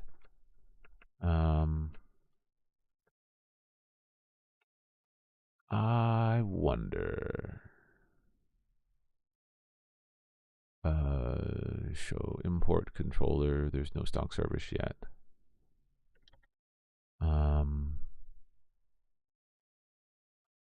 Is there going to be a reason to create them?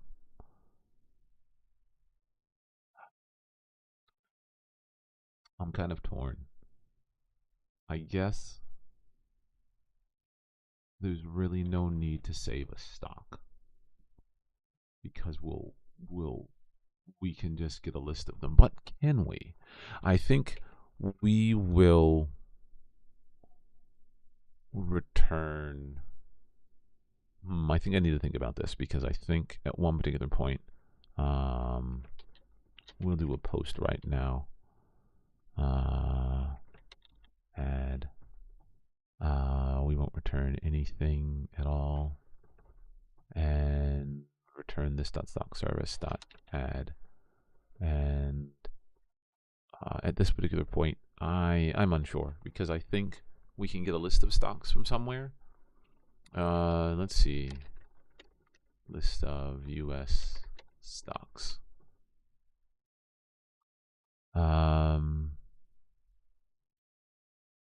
Yeah, you can get a list of US stocks and we can keep it and update every so often. Let's get a list of stocks by an API.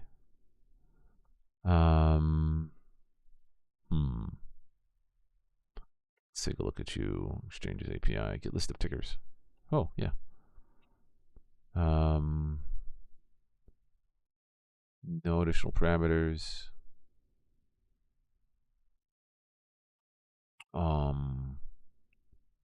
Cool. So when we get a stock, we'll get the, and then get a list of tickers. It's a free API. Yeah, see, there's an exchange. So let's do the name, country, exchange, and keep these handy. So potentially we could use our system kind of offline or locally that we write to the database. So we'll grab them, insert them, and from there, let's go back here, stock name, ticker.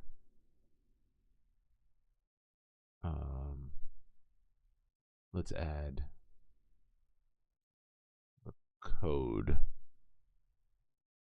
So they call it a code, but we'll call it ticker. We'll add in the name. We forgot exchange. Exchange. And then finally the currency.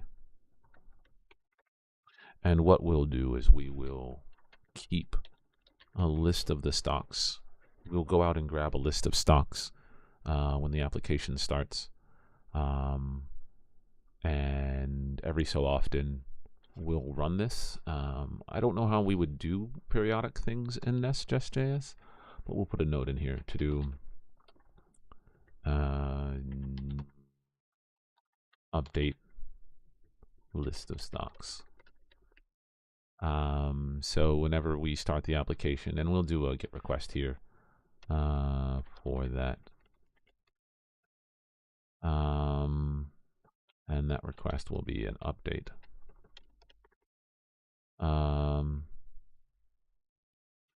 Update get stock list. Get.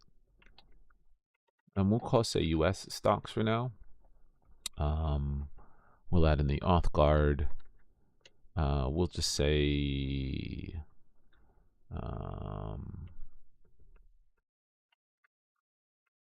guard. Yeah, we'll say that for right now. Use guard, auth guard, and US stocks, because there might be a point where we get stocks for and where we'll get stocks from somewhere else rather than just the US ones. For this one, this will be the request and the body. And the body is going to be a, I don't even know why. There's really no need to add any. I guess the only thing we're really going to do is just update this. So really what we need is just a get request. When the application starts, no. At get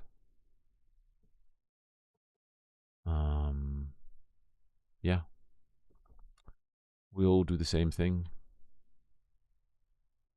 Yeah, so there's no path, it's just the default get status, get all. And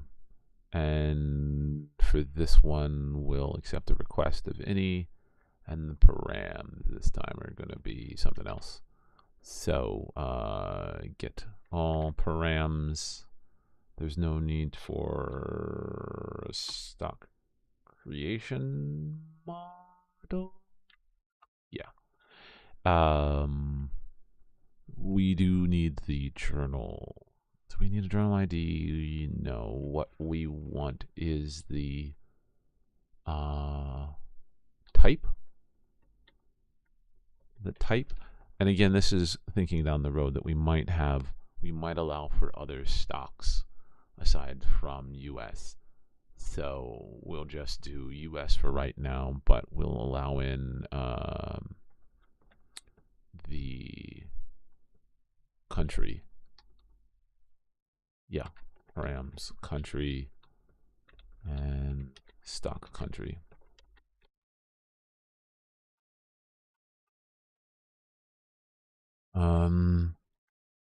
And we'll actually create a bunch of these. We'll put them in a table of static data, and the country IDs will just match whatever we get from here, which are just going to be and format JSON exchanges. We'll get the list of exchanges, and then we pass in the exchange code, which is USA or US. So we'll grab all of that information at one particular point. But we'll do this instead. Parameter exchange code. And of type exchange code. It's really only applicable over here in the stock, but so we'll create it over here as a new model, new file. Exchange code.model.ts. And we'll mimic it after, what should we mimic? We'll mimic it after you. Exchange code, export, class, exchange code. It can't be empty, it's not an email though. And it's going to be an exchange code, and it's going to be a string. Stock controller, you're going to be exchange code. Import you. Yeah, and then you're just going to do a return of this dot stock service.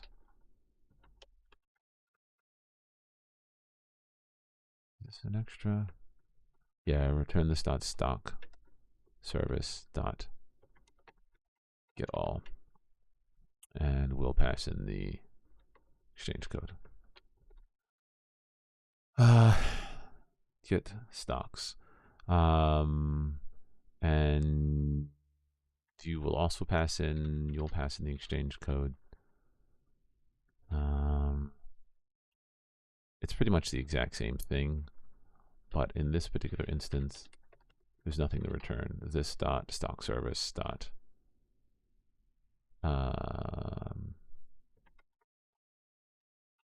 update stocks with the exchange code. And in this particular instance, what you're going to return is array of stocks. You're going to return a promise of type stock. Let's go over here and adjust our stock model just in case. I think we said we wanted to allow in. We did. We put all of this stuff in order. So you're all good. Stock controller of type stock. Import stock.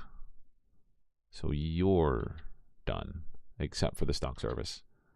And then in our stock service, let's look at a similar thing. We'll do that over here.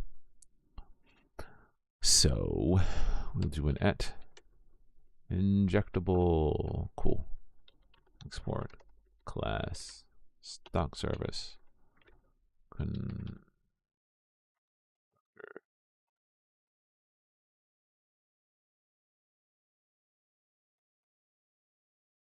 Come on, help me with this. So that you will automatically constructor. There we go. And at inject model. And we're injecting the model stock. Private. Read only. Stock model. Type of stock.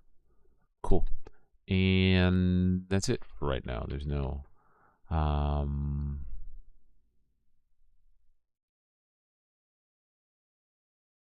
add inject model, stock model. What are you grumpy about? Grumpy about something. So let's come over here. Private. No private function. Let's do the get all real quick. Async get all. And it's more based upon the journal service. So let's drag you over here. There it is. So we'll have a request, any, and you're going to be exchange code. Oh, hold on. Yeah, exchange code of type exchange code. And you're going to return a promise of type stock of an array. And verify the user like we have over here. And we really are just verifying to get the user. Is this what is this DDD? What do you mean? Find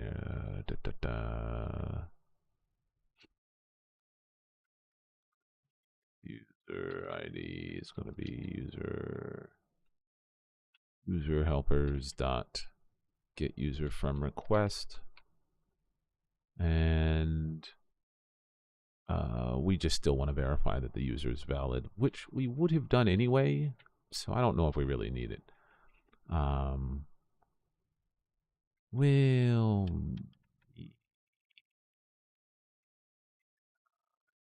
yeah, we're fine with it. We don't really need to do this. We still want to accept it. Potentially, we don't actually need it. So we'll just give them back a list of codes. So let's go back to our controller. And we don't care about the request at all. We just want the, I guess now that we've created it, we can import it. Did I forget something? Why are you unhappy about this? Manual resolve class decorator. Stock service constructor model. Ooh, I put you in the wrong spot. Because I am an idiot. Save. Just the exchange code. And now we can return this dot stock model dot find all. And because we have country codes, it's going to be where. And in this particular instance, since we have a stock model, where exchange country. Oh yeah, we're going to have to get that. So we need an helper function in here. Helpers, user helper, file, exchange helper .ts.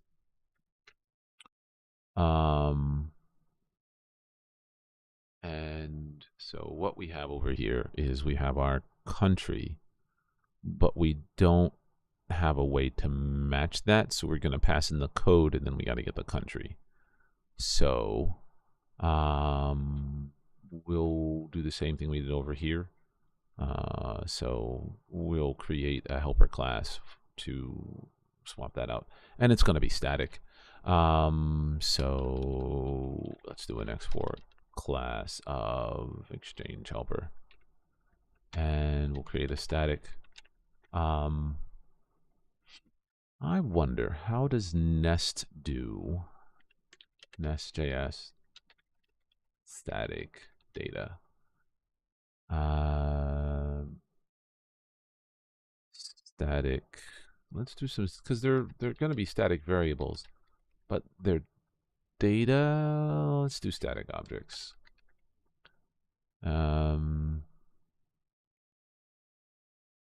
Yeah, so they're just static data. Let's see if there's a good or best approach.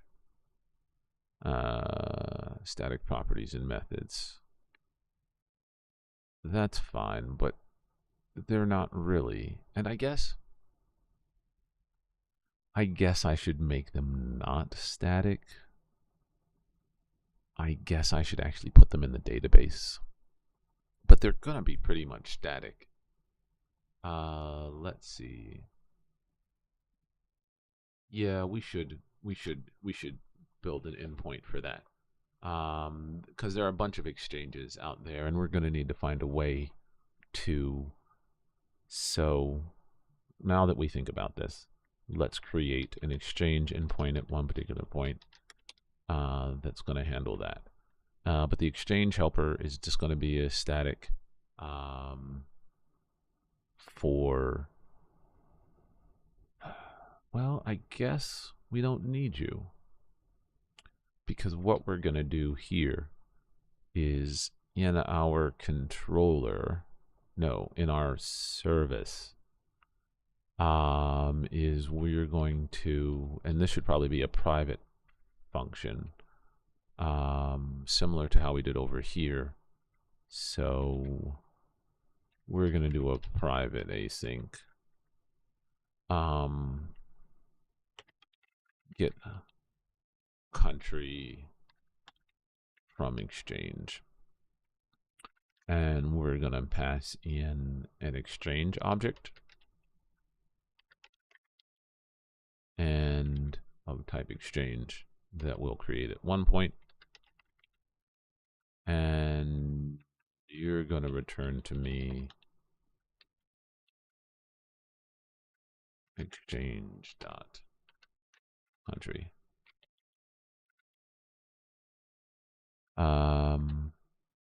So where, and yeah, here's where we could do it. Where country, let's go look at the stock model again. Stock name, ticker, stock ID, exchange. Hold on. I guess we need the country. I forgot that we need the country. So currency, country, allow null, false, string. We can't just use the exchange. So where the country matches, so where country is get country from exchange. First we got to get the exchange though, don't we?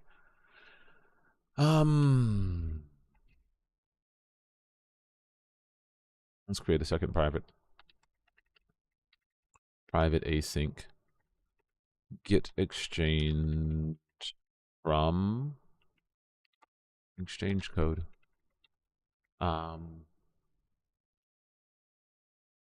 guess we could put this on its own individual endpoint or service, where the service goes and handles it for us.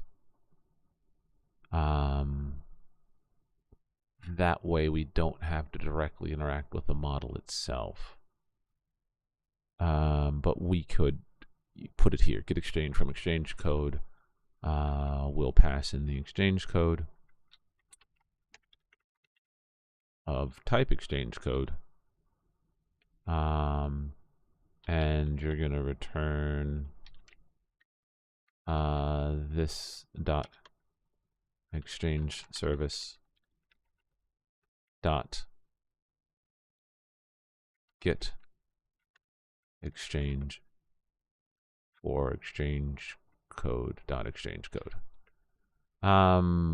Yeah. So const the exchange is going to be over here, and I'm just breaking it up. This got from exchange code, and then once we have the exchange, we can then do this dot get country from exchange for the exchange. All right.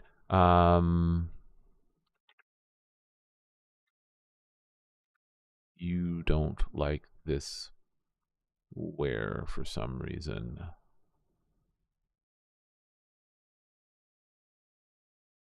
Where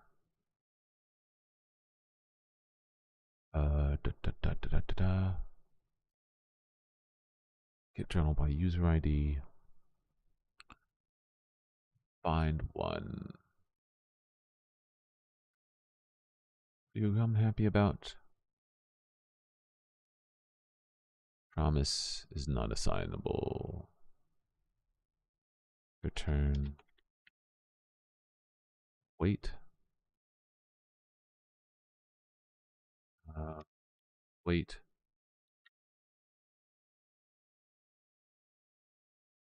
As to be matched for rows to be selected.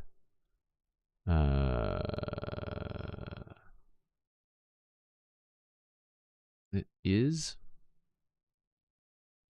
where. No, that's right. Let's come over here to our user service and double check.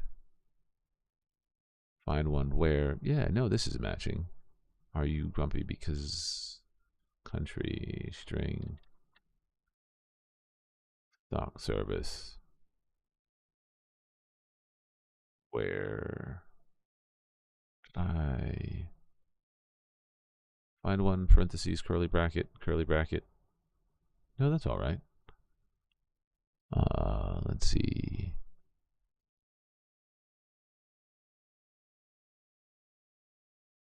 Oh, I guess it's a promise. No wonder.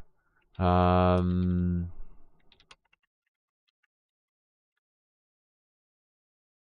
wait. Oops. No, exchange country. Cool.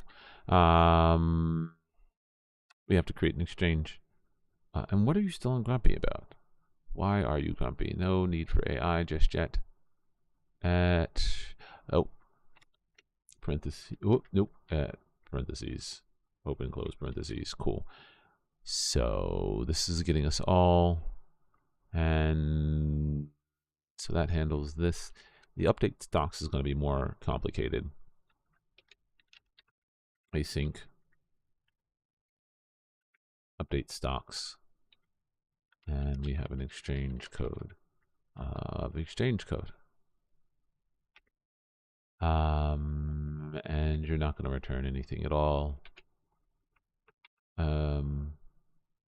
I will do the same thing I did here. With the others, I'll wrap you in a consistent try-catch loop since we're using arrays. and we'll catch you with a promise of a bad request. Yeah. Promise.reject. No. We want to do something else. We want to catch it as an internal service error. Try catch. We'll do the same thing here. Try catch as an internal service error. Do we want to do that over here on the user service?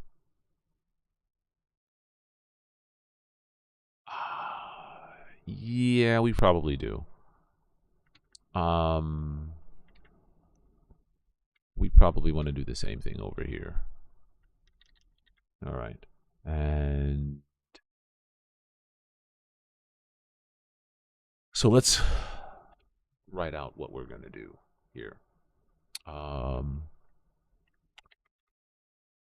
Git reach out to API. Maybe I should create a separate service for this. Ooh, yeah, this would be a prime opportunity to create a service. Git update stocks. The exchange should be its own thing. Git list of stocks from API. And when we pass in that, we need to pass in an API exchange code.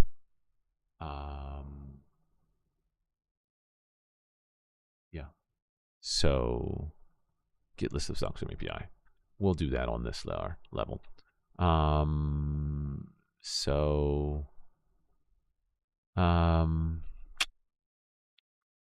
nestJs.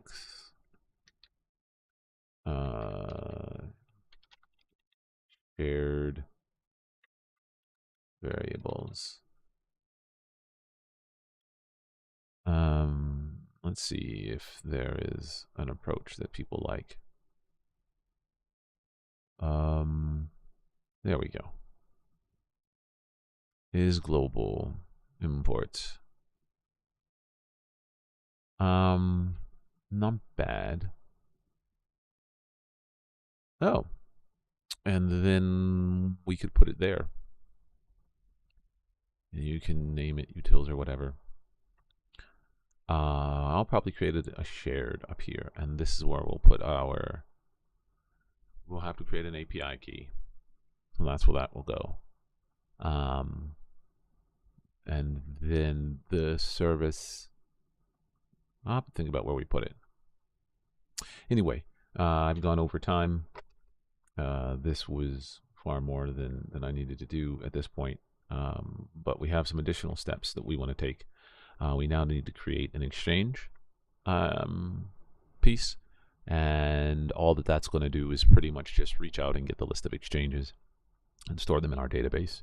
And then once we get the list of exchanges, we'll make them available to the user on the front end. We'll only allow US to start, and then this will go out and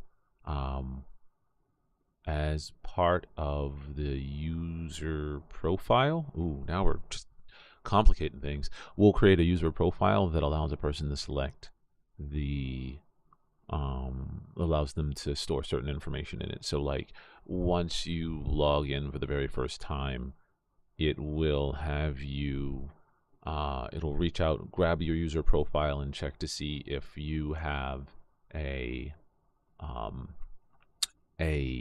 exchange code set up, and if you do not, oh man, it's just layers and layers of complication. But you know, hey, this is part of the process.